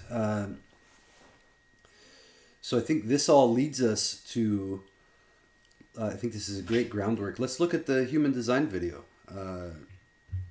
and see, and kind of look at it through this lens. So we don't have to watch the whole thing, but let's just see how long it's entertaining for. And then we can conclude with just touching on, I think the why is already there. I think you just identified the why people would gravitate toward these kind of categorization schemes, like Jungian types. And I could argue in favor of certain typologies. Like I know there's Alexander Lowen or some of these practitioners that were based on the body in psychology. And they could tell what the issues a person was having based on observing the structure of the body. There's some precedent for that that's interesting, at least, but it's dealing with physicality rather than taking a personality test or physiognomy check, you're saying? Yes, without saying it, yeah. Something like this. Anyway, I can see the appeal to why people would want to go, because it gives their life some meaning. Oh, okay, I'm a Capricorn, that therefore this and this, and they have something to, I need to look out for these things, I need to do these things. And Capricorns don't believe in the zodiacs. Right, yeah, exactly. That's the joke I heard. Well, in my case, I guess it's true then. But all right, so let's just go on to this. Let's see here. Share the screen. Share screen. Oh, I need to put it in a different window, right? There we go. And then we go to share screen. Share screen. Ra Uru Hu, the original human design, 1994. Back in the old days. Then we'll full screen it. And that's my birth year. So. Is it? Yeah. So you maybe Ra Uru is not only the father of human design. Synchronicity is just kicking in. You mentioned Jung, and there we go. Yep, here we are. Yeah. All right, here we go. Oh, and if you want to pause at any point, just cut right in, so we can. Understood.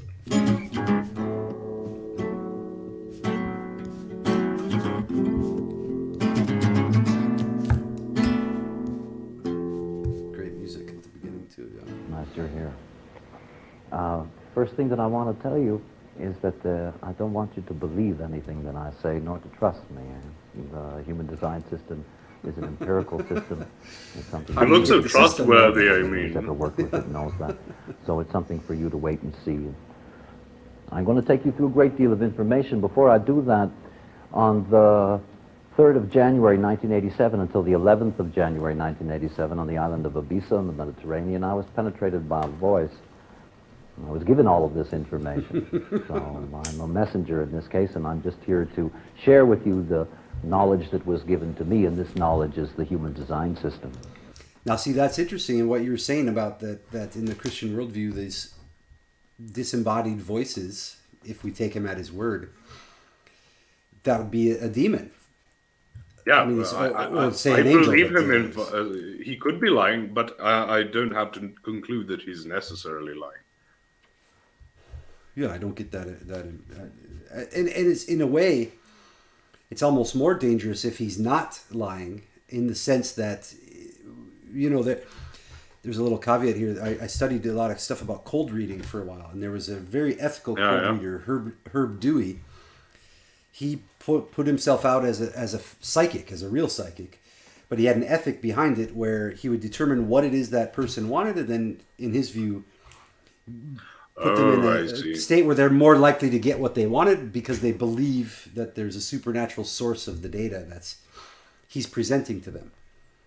So he would conduct himself in that way and send them off, and his idea was send them off better than they were when they arrived. But then there's the fake psychics who believe that they are real, have real powers, and now they're repeating verbatim whatever some demonic entity is telling them to repeat. Yeah, but that is how you can get preternatural knowledge from demons. Like, oh, my cows went missing, and then you go to a reader and the demons know where the cows are. They don't have a problem with acquiring the info. And then they say it, and then this person says it, and then tells it to the customer, right? And then you go and show as daylight, there the cows are. And now you've reinforced this system of, mediating with the demons. Right. Of course, they're lying. They're not going to go he. they come here and say you don't have to trust me. Yeah, exactly. So here we go.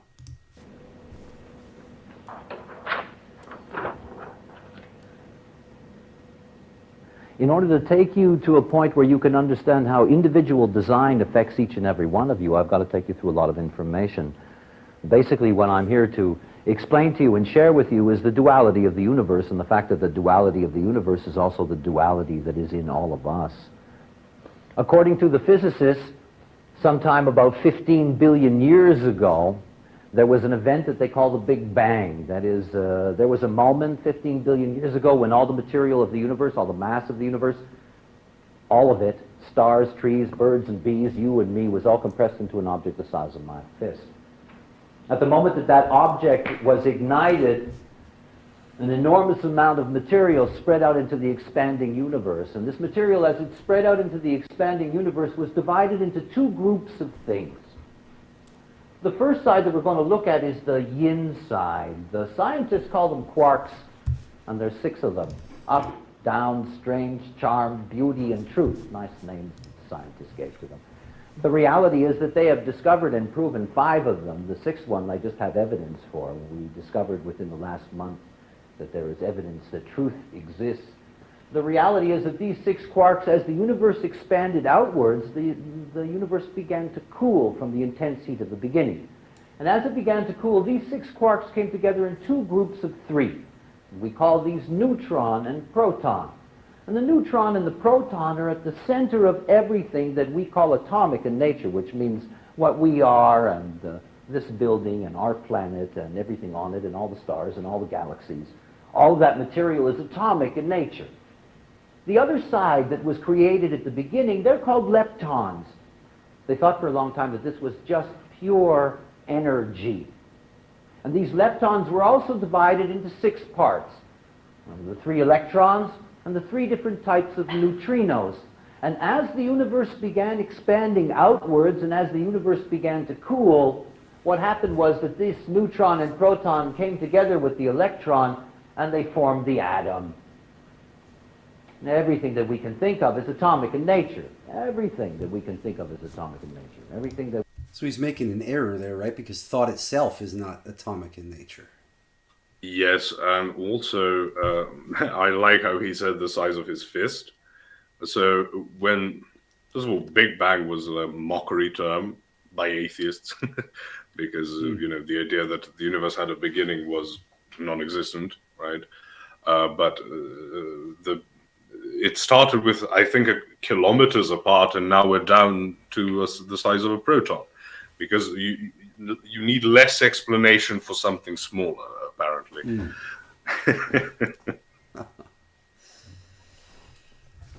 Let's skip ahead here. So he's kind of laying the foundation for maybe for mechanicality. That's what I'm guessing, because you end up with human design, which is you give your birth date and location and time, and then that gives you your type, and then that determines everything. So it's kind of determinist, I suppose, at its root. But it's assuming that if you know about it, but it's assuming that then if you learn human design, you can make different behavioral choices. So that's also a seeming contradiction within it. And he was penetrated by atoms because everything is atoms. Right. Yes. This voice is material. I'll skip ahead and see what he's going to say here. But the term crystal is important because it gives you an idea about how they work. So imagine for a moment that you have these two crystals, one in the seed, one in the egg, that bang into each other. They expand out into the universe. What happens is that those crystals inside, they shatter. They shatter into so many different facets, so many different pieces. It's beyond our ability to imagine it, because the crystals of consciousness are in everything. Every bird, every bee, every plant, every tree, every human being, every animal bears crystals of consciousness. Dr. Seuss has really fallen. Are within us. Yeah. He does have that sort of way of speaking, huh? Seussian. Let's skip ahead from the crystal part. Hear more about this system. And then there's the personality crystal that sits up here in the crown head chakra. That personality crystal that thinks it thinks. This personality crystal, this is the passenger in the back seat of the car. It's not the car who you think you are. It's not the car. It's not the driver. It's the passenger in the back seat. And you know what a good passenger is supposed to do, right? You look out the windows and watch the world go by. Through the human design system, there's a synthesis. Like the television set. Nobody knows who invented the television set. It's just made up of all different kinds of things that suddenly came together in a synthesis that had enormous impact on the world. The reality is that the human design system is a synthesis, and it's a synthesis of knowledge that is both ancient and modern. It belongs to the whole planet because it comes from all the major cultures of the planet. And when you look at this particular mandala, because this represents the various components of the human design system, this synthesis then comes alive. But before I talk to you about the components here, I want you to imagine something for a moment. Many years ago, somebody asked me what I thought about astrology, and I said, well, prove it to me. There was nobody around that was going to prove that to me. And the reality is that all these years later, I end up in this situation in which I teach something that is based on astrological information, so I'm going to have to prove it to you. So let me do that, and let me give you a proof for astrology. First of all, I told you about the neutrinos, and the neutrinos are only made in stars. Our sun, by the way, is a star, and our sun produces nearly 70% of the neutrinos that we receive. The reality is that all around this wheel, we have an enormous star field everywhere, and all that star field is doing is it's streaming information towards us, neutrino information, traveling at near the speed of light at a density that's far beyond our ability to understand. All of that information streaming through, and when it's streaming through, imagine that it's all around the outside of this circle. It has to come through here. I told you about these crystals. So this is fundamentally a scientific materialist worldview so far. Yes, and he's making giant leaps with the neutrinos because, you know, you have the idea of the neutrino bomb and stuff that only destroys like organic matter. So I don't know where he's going with this, but it's always like the bait part is like, oh, this is science, and I'm not just being some crazy guy in a robe being penetrated by stuff. You know, it's supposed to be like the hook. That's what it's called, the hook. And then he sort of smuggles in these little things, and this is something to watch out for. But you are correct. He's saying it's all mechanisms. Mm-hmm. So anything that you can do, and you know, you're not the thought. You know, you think you're thinking. Yeah, you're the rider in the car, he's saying. Yeah. But also, that would mean him being penetrated and others not being penetrated are, again, of equal value, because it's just something happening. He is, hit with star information to believe in star information. Right. Those that are inside of us. Imagine what it's like. Imagine I have two crystals in my hands. Let's call them diamonds. And they're cut differently. That is, they have different facets, different shapes to them. And I take these two crystals and I put exactly the same source of light through these two crystals. Because they're cut differently, what comes out is different. That's us. That's all of us. All of us have a slightly different cut to the crystals that are within us, and as we receive the same information, and we're all receiving the same information, we translate that information uniquely. Imagine what happens when the planet Mars gets in the way, and you've got this stream of information pouring through, and the planet Mars gets in the way. I tell you, if you got a red car and you got a white car and they bang into each other, you're going to get a little white paint on the red car, and you're going to get a little red paint on the white car. And that's called communication. When you have this stream of information going through Mars, it's going to have an interaction with Mars. It's going to be changed by Mars, and it's going to come through your crystals, and it's going to leave off that information.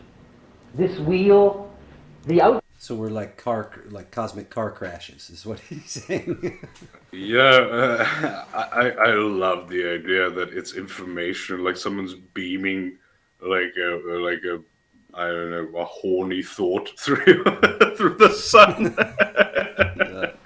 And then depending on what type of person you are, that is what attracts you. But it's like a horny neutrino. I'm still wondering if he posits God because he's claiming design, which points at a designer, but he might do the sleight of mind like some evolutionists do, where, well, God set up evolution, like God set it up. Yeah. God created Evolutionary. the Big Bang or whatever.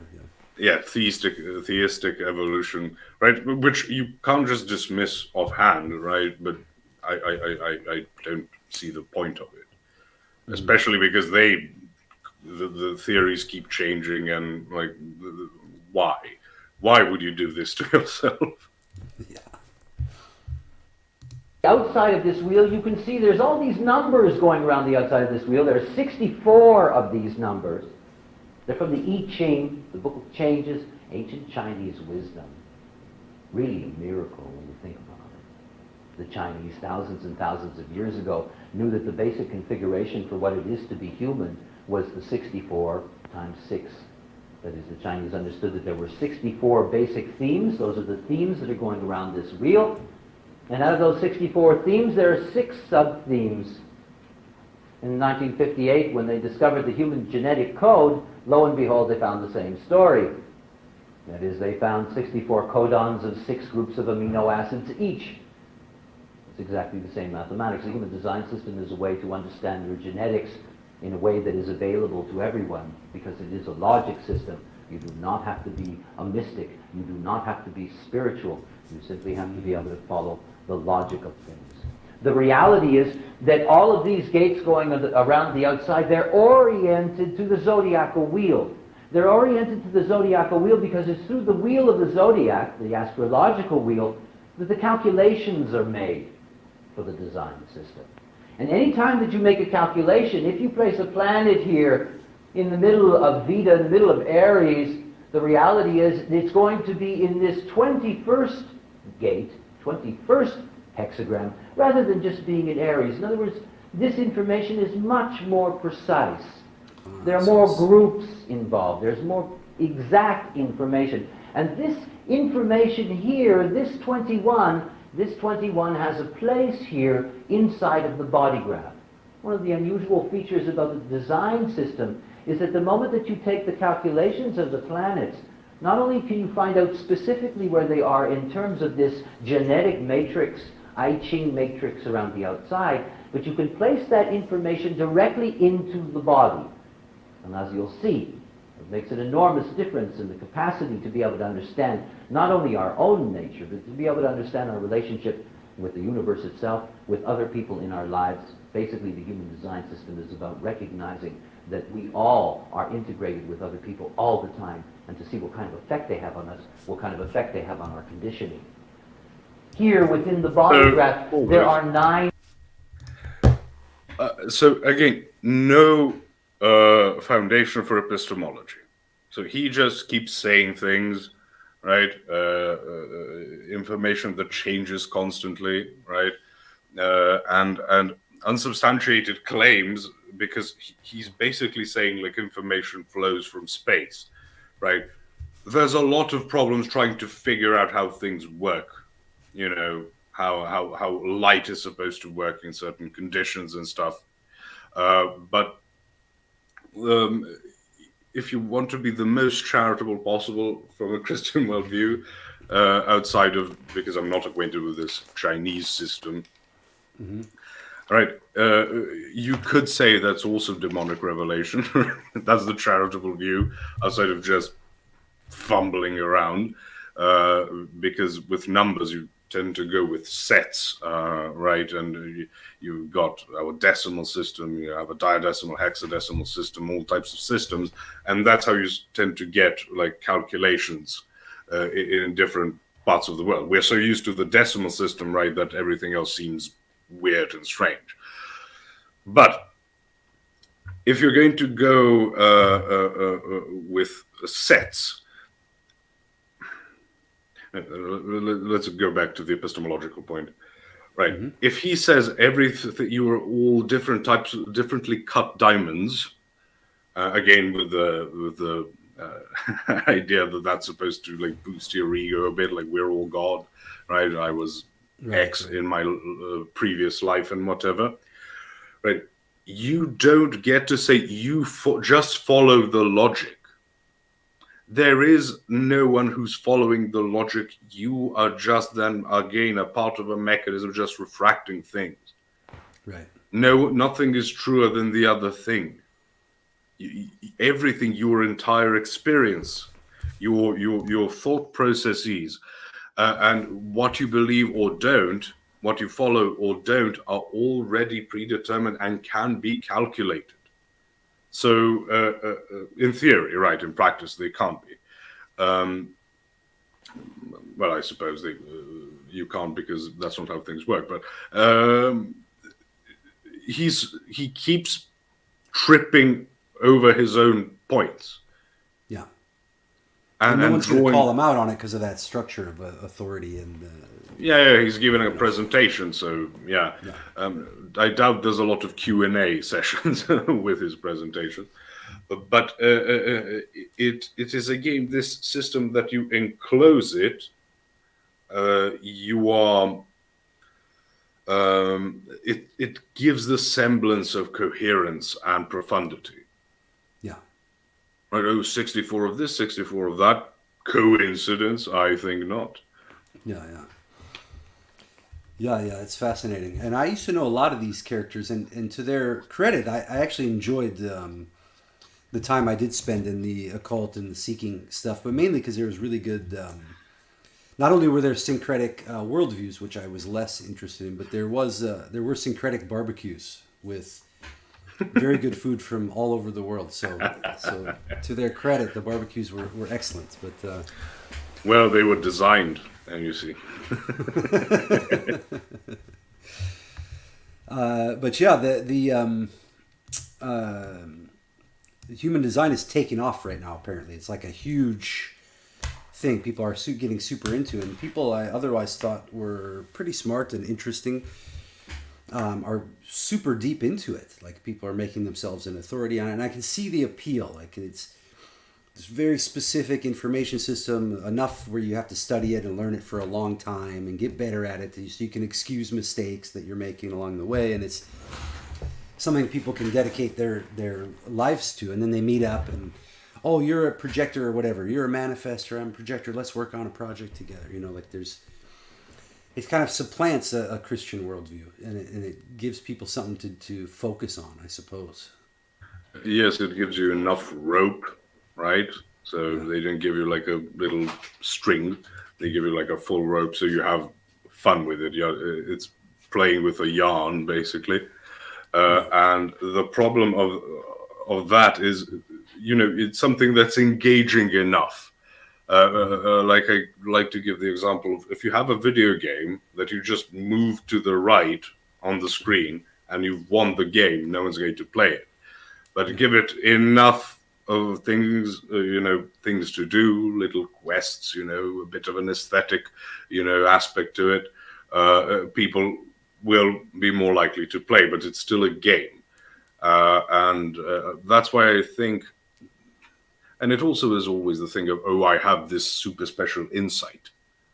that really attracts a lot of people. Right? It's this unearned wisdom. That's I think Jung talks about unearned wisdom and the dangers of it.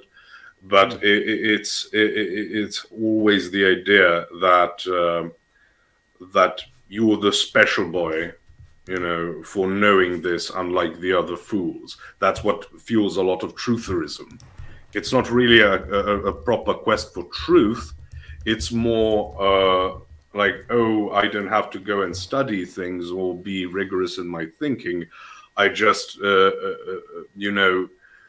read like an article or watch a single video, and now I have, how, I don't know, like the moon landing, even though I don't believe it happened, right? If you just watch one video and then you think you're some type of expert, and the first thing you do is go out and tell people they're simps for believing it, right? You're not actually a truther, you're just an egomaniac. Yeah. Fascinating. Let's see, maybe we'll skip a little bit here, but I want to 9 energy centers. These energy centers are based in the Hindu Brahmin chakra tradition. And between these centers are channels. These channels are from the Zohar, from the Kabbalah. And they connect these energy The Zohar was centers admittedly, together. And you can see the Zohar is admittedly like a fake. Yeah.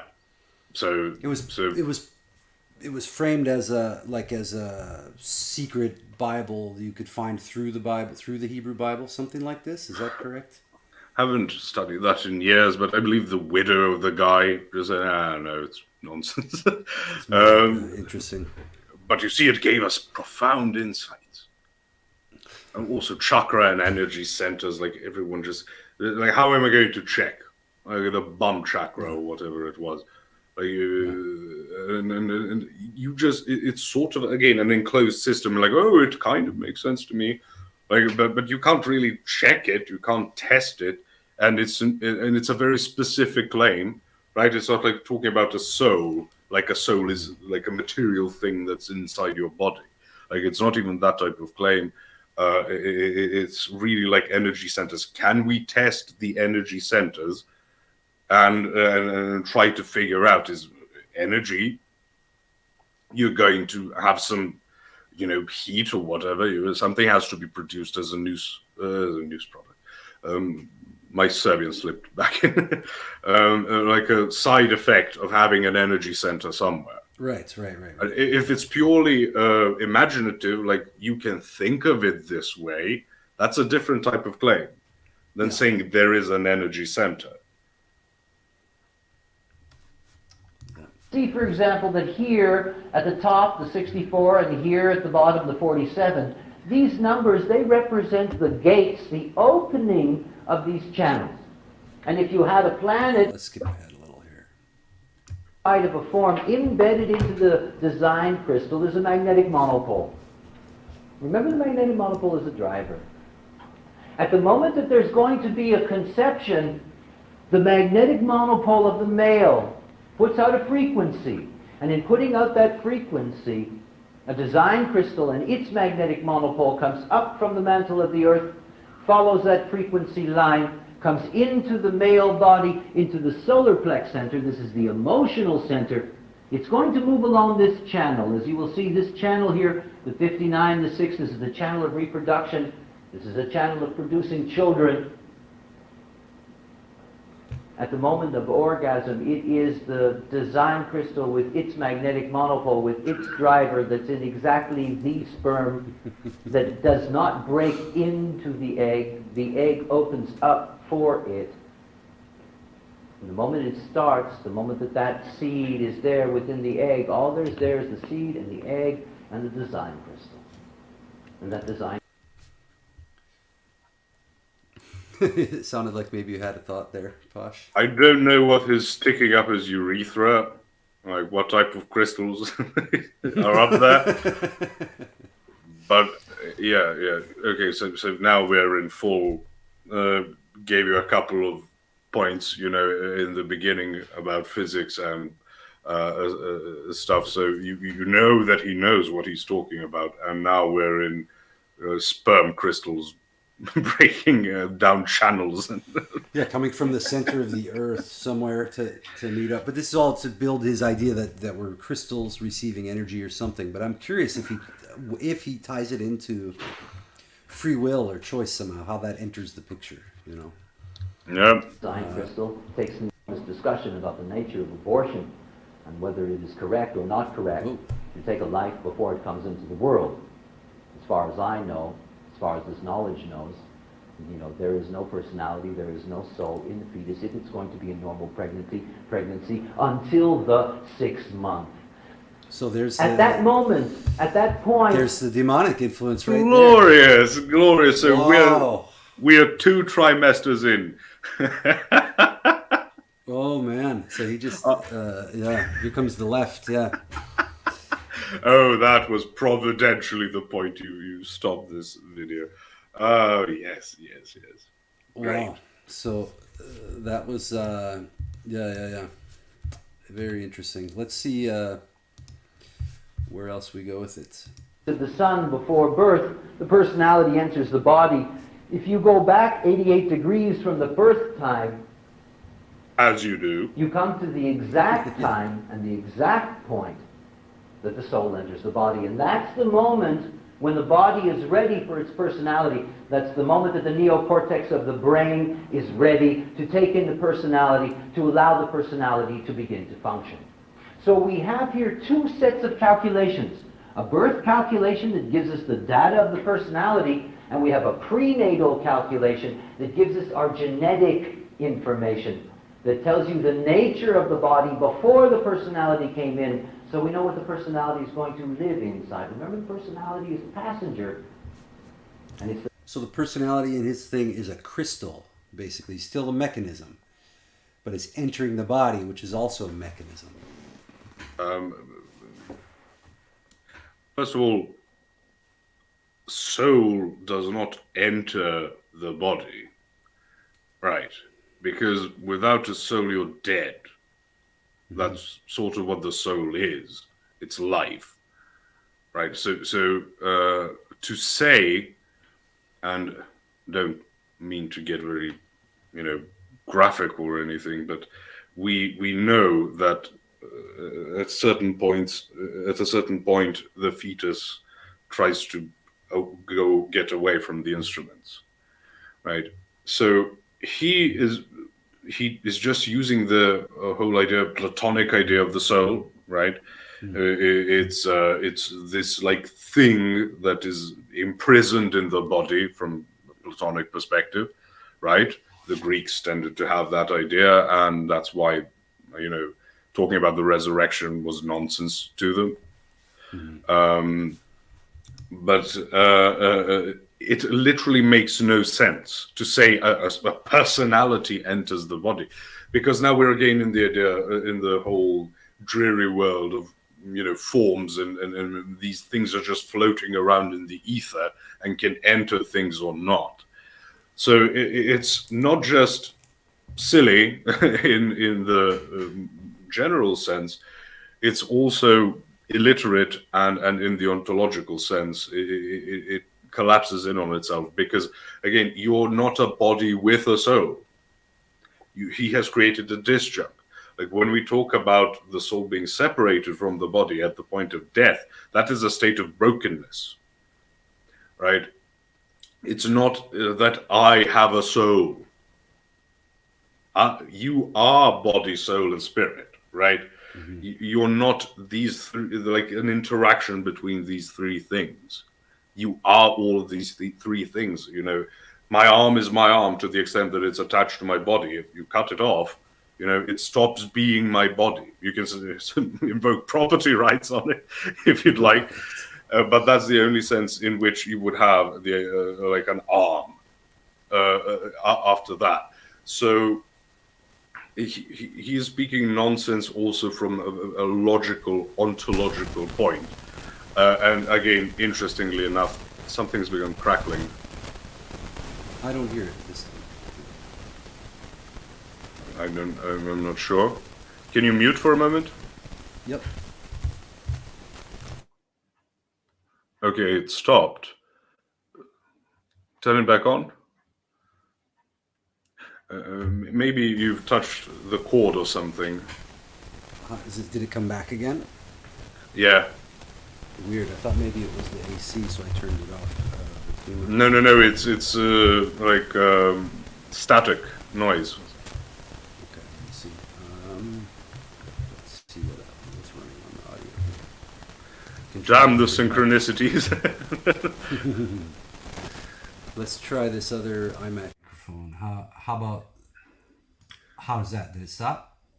Yeah, it stopped. I hear you differently, but I hear you well. Okay, yeah, I just switched from the mic, so something was interfering with the mic, so that's all it was. Yeah. Some neutrinos. Some neutrinos getting hit by Mars on the way. Yeah. Yes, John in the chat says Posh getting neutrino beam right now. Yeah. Yeah. I'm refracting it just masterfully. Let's just give it. Let's give Ra Uruhu one more minute here and see. The What he gate says is activated, one of these positions, then automatically the channel is open from that gate, but not all the way, only partially. All this information over here then gets translated along with the Earth. And the Earth is always opposite the Sun. The Earth is where we get our grounding. It's where we get our stability. It's a very important access. So here, on this side, you have the design information, and then you come over to this side and you have the personality calculation. Again, all this information gets translated. Here, for example, is Uranus and the node. They're in 45. Here's the 45 colored in black. So when you're looking at this chart, when you're looking at the body graph, you get to see the two sets of information. The unconscious genetic information that you inherited from your mother and father and your grandparents going all the way back in your genetic pool. And it's also the information that... He didn't say all the way back to Adam and Eve. I was waiting for it, but no, he won't go there. The Earth is always the opposite of the Sun. Yeah, I guess I don't know. I guess in certain flat Earth models it is, but Right. but like what? He doesn't espouse a flat Earth. He is No. all into the Big Bang and stuff. So what? That's one that sort of threw me off my kilter. And I think he's saying in the energetics of the system. This is my guess from hearing a lot of these types. Yeah, but he's sort of tying it also to the idea that the star is what generates stuff. Right. The sun generates stuff, so it's not just like a Jonathan Pajot take on, I think he said, like, as far as you're concerned, the Earth is flat because that's how you interact with it, right? Yeah. For most of your life, the Earth is flat. Like that's, I think, how he phrased things. Because yes, sure, you are not aware of the curvature if it's there, but right. He doesn't have that option to say symbolically because he's describing things ontologically, right, scientifically. Yes. Yeah. So no, I don't see how you get grounded if you're like at 90 degrees, depending on where you are and where the Earth is in relationship to the Sun. Yeah, it's just throwing it all together. But it sounds intellectual. It sounds scientific. That's the danger in these systems, that it's and then you get the chart and you get some instructions. Now I'm going to go home and start calculating for myself and my neighbors and everybody, and it's really seductive on some level, I think. Like I said, it's intellectual people that are, not to say that's the height of how a person should be. I actually don't believe that, but let's say maybe a better word would be... It's not simpletons, you want to say. It's not uneducated masses. It's not someone who is like, oh, okay, they just believe in that. It's okay, But it's like... Yeah. People really who try to... Mm-hmm. Operates at an unconscious level, and you can always see that unconscious because it's the red in the chart. On this side over here, the birth calculation, this is the potential of the personality. And this potential of the personality, where you have access, is colored in black. Inside here is where you get to see the individual human life. It's not the separate pieces of information. It's how these sets of information integrate together into a body graph.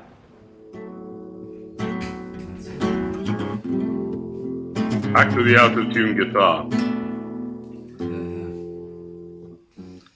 So thanks to that channel, Illusionautics, which has some kind of a skull design, which I thought was appropriate. Anyway, let's go out of here. So yeah, God. that's say one of the more popular ones right now. It's trending. It's like getting huge. I talked to some business guys I talked to, and they were telling me he was referencing it in terms of like, oh, you're doing something totally not this, but this is getting huge. So take a look at it, see what it is that people are, that the seekers are getting into. Yeah, they get charts. One of the favorite playthings of the Gnostics are charts, just endless, massive ones. But again, it sort of gives you. It's similar to the gematria people, right? You notice like a pattern or two, and then you extrapolate it into all types of things you don't have to substantiate because their reliability is proven by the callback to the first couple of things you got sort of right, or you can claim to be right. But yes, he destroys the idea of epistemology.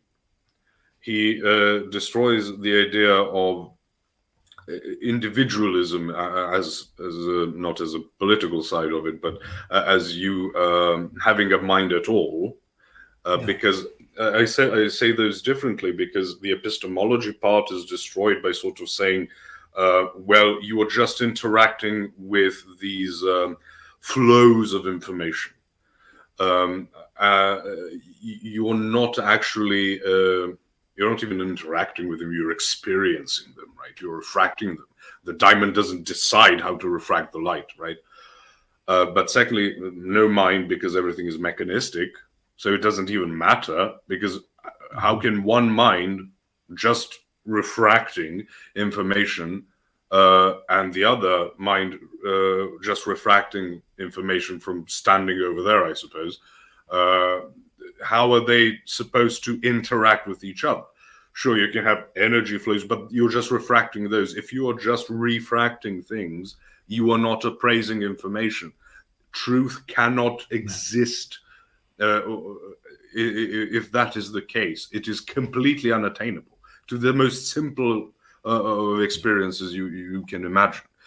Because then you then kick some solipsism into it, and whoops, and now you can't even say that you experience touching this lighter, because that's just, you are this crystal, man, just giving you the illusion that you're touching a lighter.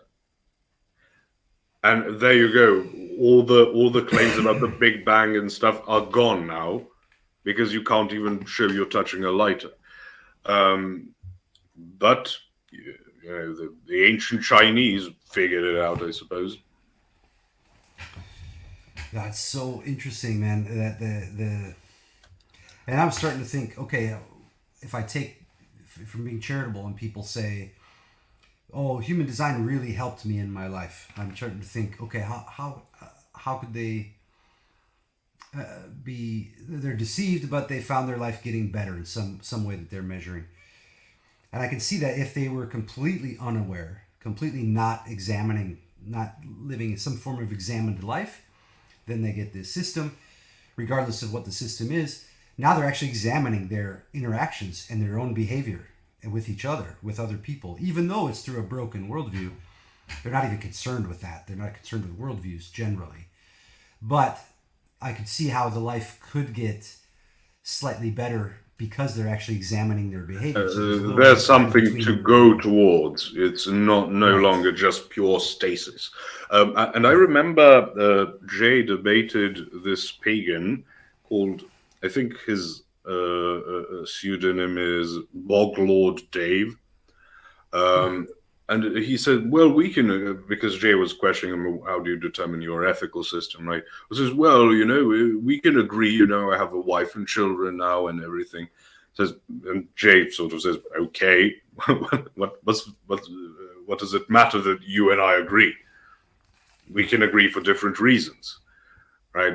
I keep making the joke, which isn't just a joke, saying, oh, being anti-war is left-wing, right?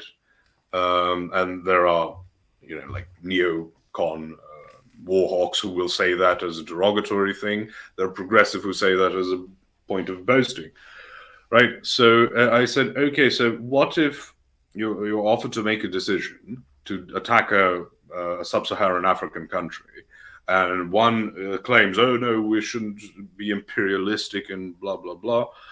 And the other says, no, I don't want to waste our glorious white blood, sweat, and tears and treasures for those animals over there. Now the second opinion is left-wing because because you arrived at the point of being against the war, right? So it doesn't matter that you agree in the end because you're comparing worldviews. So you're saying, okay, I can tell you why in Christianity you don't go and build a harem. Tell me why in your system you don't go and build a harem, right? Just because the end point is the same, the process can be completely different and even basically the opposite, right? You can be racist towards the other people and then have the opposites create the same result. And that's why, as I mentioned, like the Boglord Dave guy, he could have improved his life by now. He's like religious, and although he's pagan, right, and that puts him in motion, like towards building a family and stuff. And that is going to, because it's good and proper to have a family. Right, especially because he is in a monogamous relationship and everything. So he's basically living a Christian life, but not properly lived Christian life, but like the basic outline of it, right? The Christian idea of what a family is and stuff, and then just sort of lopping around like, oh, Thor, help me in this or that. So it's a step in the right direction, but as again Jay also keeps saying, you could have like a family tragedy that really brings you, to face certain things and start working on certain things. You're sort of pushed into it. That doesn't mean you should, you're an atheist and like take out a gun and gunning down his siblings or whatever, because he might have a good experience of it. So I'm sure that it's preferable to just pure nihilism because at least you have the process of trying to work things out. Yeah. Right, but then I think it has the danger of leading back to the nihilism because of the brokenness of the worldview. Yes. So because it's so exhaustible, right? This system, I don't plan to study it in depth, but it, as I said, it gives you enough rope to play with, to a much greater point than saying, oh, everything is pointless and we're just a speck of dust on a speck of dust. In a solar system, that's a speck of dust in the galaxy, which is a speck of, just sort of, again, if something is small, doesn't mean it doesn't matter. Lots of parasites are very small, and certainly you can't ignore them just because of it.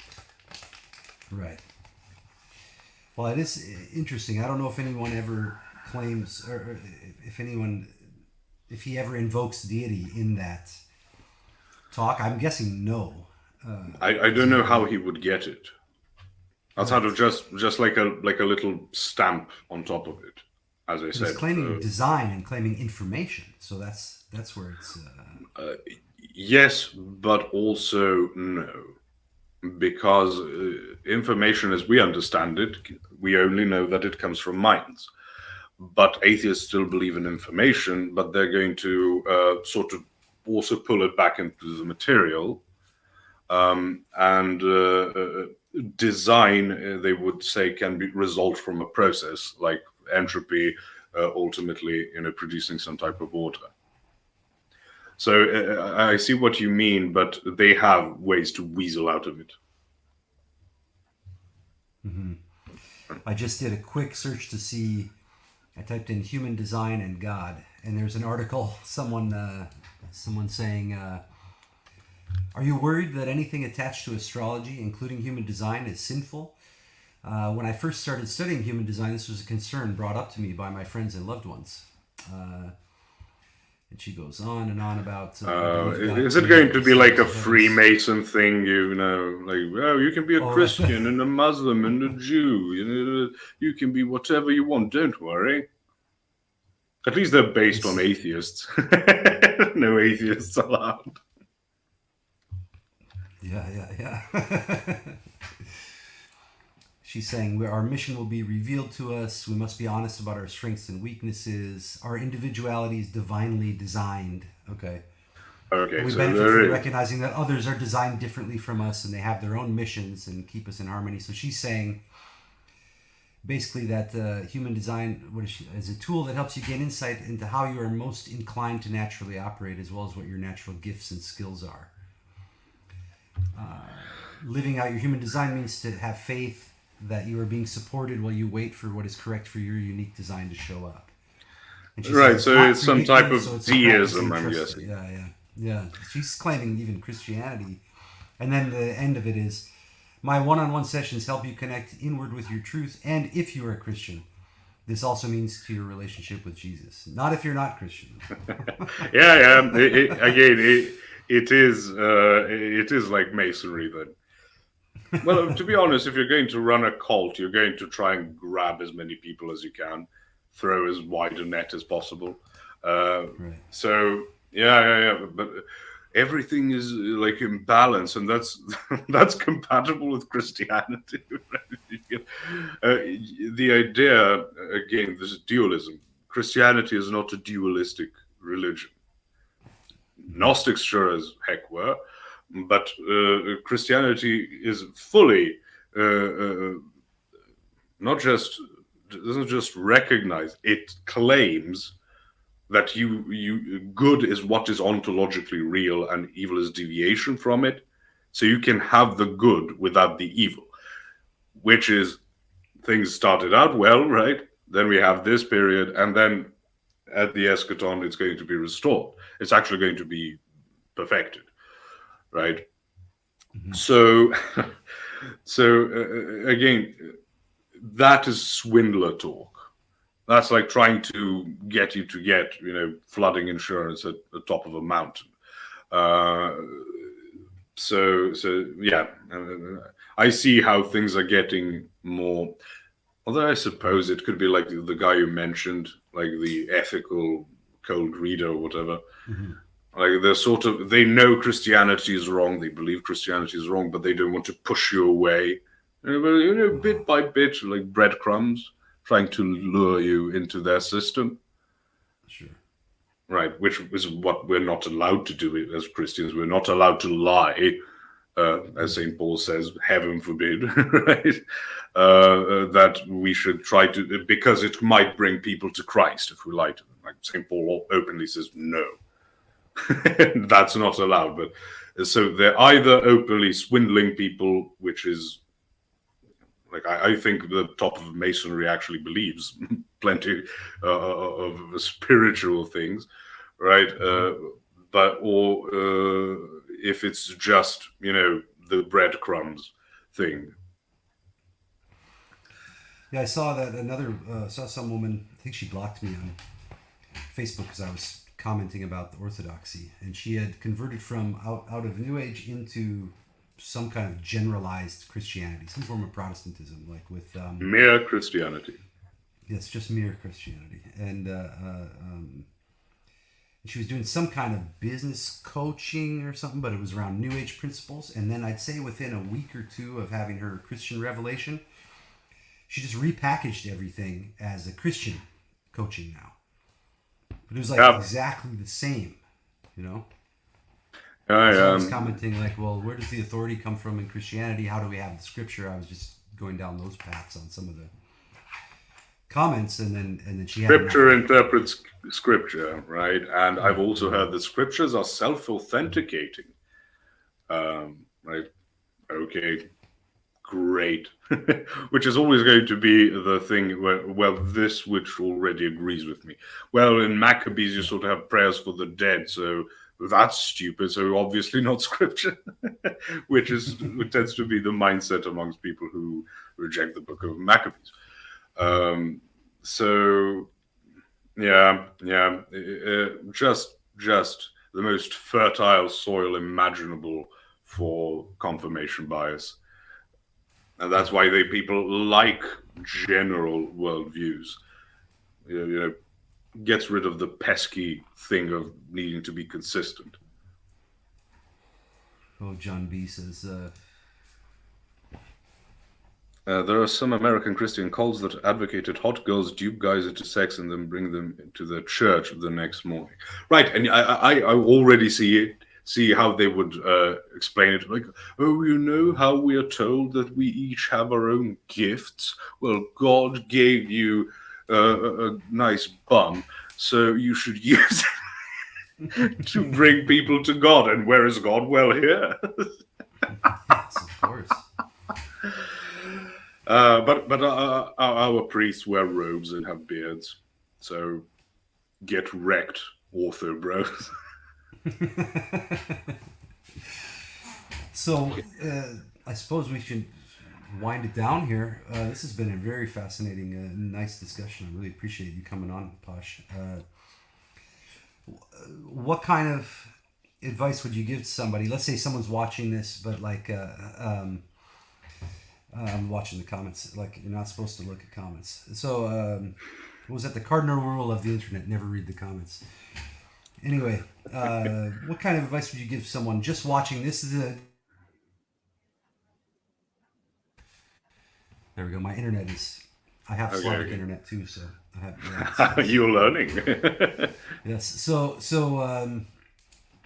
what kind of advice would you give to someone? This is their first time they ever heard of this kind of stuff, this worldview examination, and you know how to proceed from there. Let's say, not just letting this be a video they watched and it was interesting. You know. Well, the best I can think of, because for me it was a process, not a moment, right? How I got it. So I'm trying to distill it into like an instant fix. You know, the thing is, maybe play devil's advocate. That's always like steel manning. That's a very ancient advice on how to check yourself before you wreck yourself. It's if you are trying to create the best possible critique, like if you're just you think Christians just grew up with it, or they are too scared of death or something, what would you say it would be this little psychological or sociocultural thing that brought you to where you are, if you were trying to do it? Because if you're unwilling to critique it yourself, and you just, as I said, you're a non-presuppositionalist, so you presuppose there are no presuppositions, Right.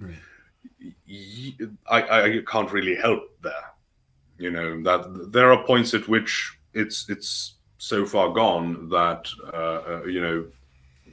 nothing is impossible for the Lord, but where I can't really give you intellectual advice on it. So try to steel man an argument against your worldview in the sense of, what would you say are the prerequisites that would cause you to just want this to be true, right? What do you gain from it being true that you wouldn't gain if it was gone, right? Very simple things. How do you benefit? cui bono. But generally, just try to acknowledge that you go into things with a certain set of knowledge. You have certain certain things you're used to and haven't really questioned, and don't be like the people who say, "Oh, I can't solve hard solipsism," so you just ignore it. That's not how it works. I don't know. I've never been good at elevator speeches. Well, I think there's enough here. There's enough here in the whole discussion for someone to at least become aware that they have a worldview and that it's Yep. influencing how they're interpreting their life and influencing behavior and choices and whatnot. If anyone's came here because they are going deep into the human design, I would just say that's the source of it. Watch that source video and try to analyze it logically, which even the hosts Try to refute it, says, right? you know? Yeah.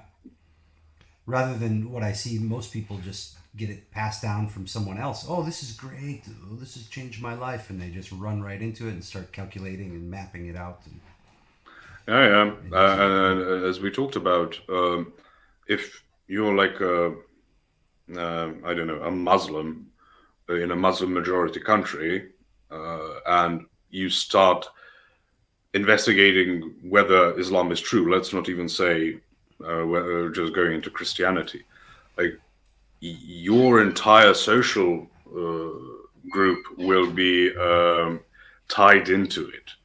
It's not your family is Muslim, so if I change my opinion, what will happen with my relationship with my family, right?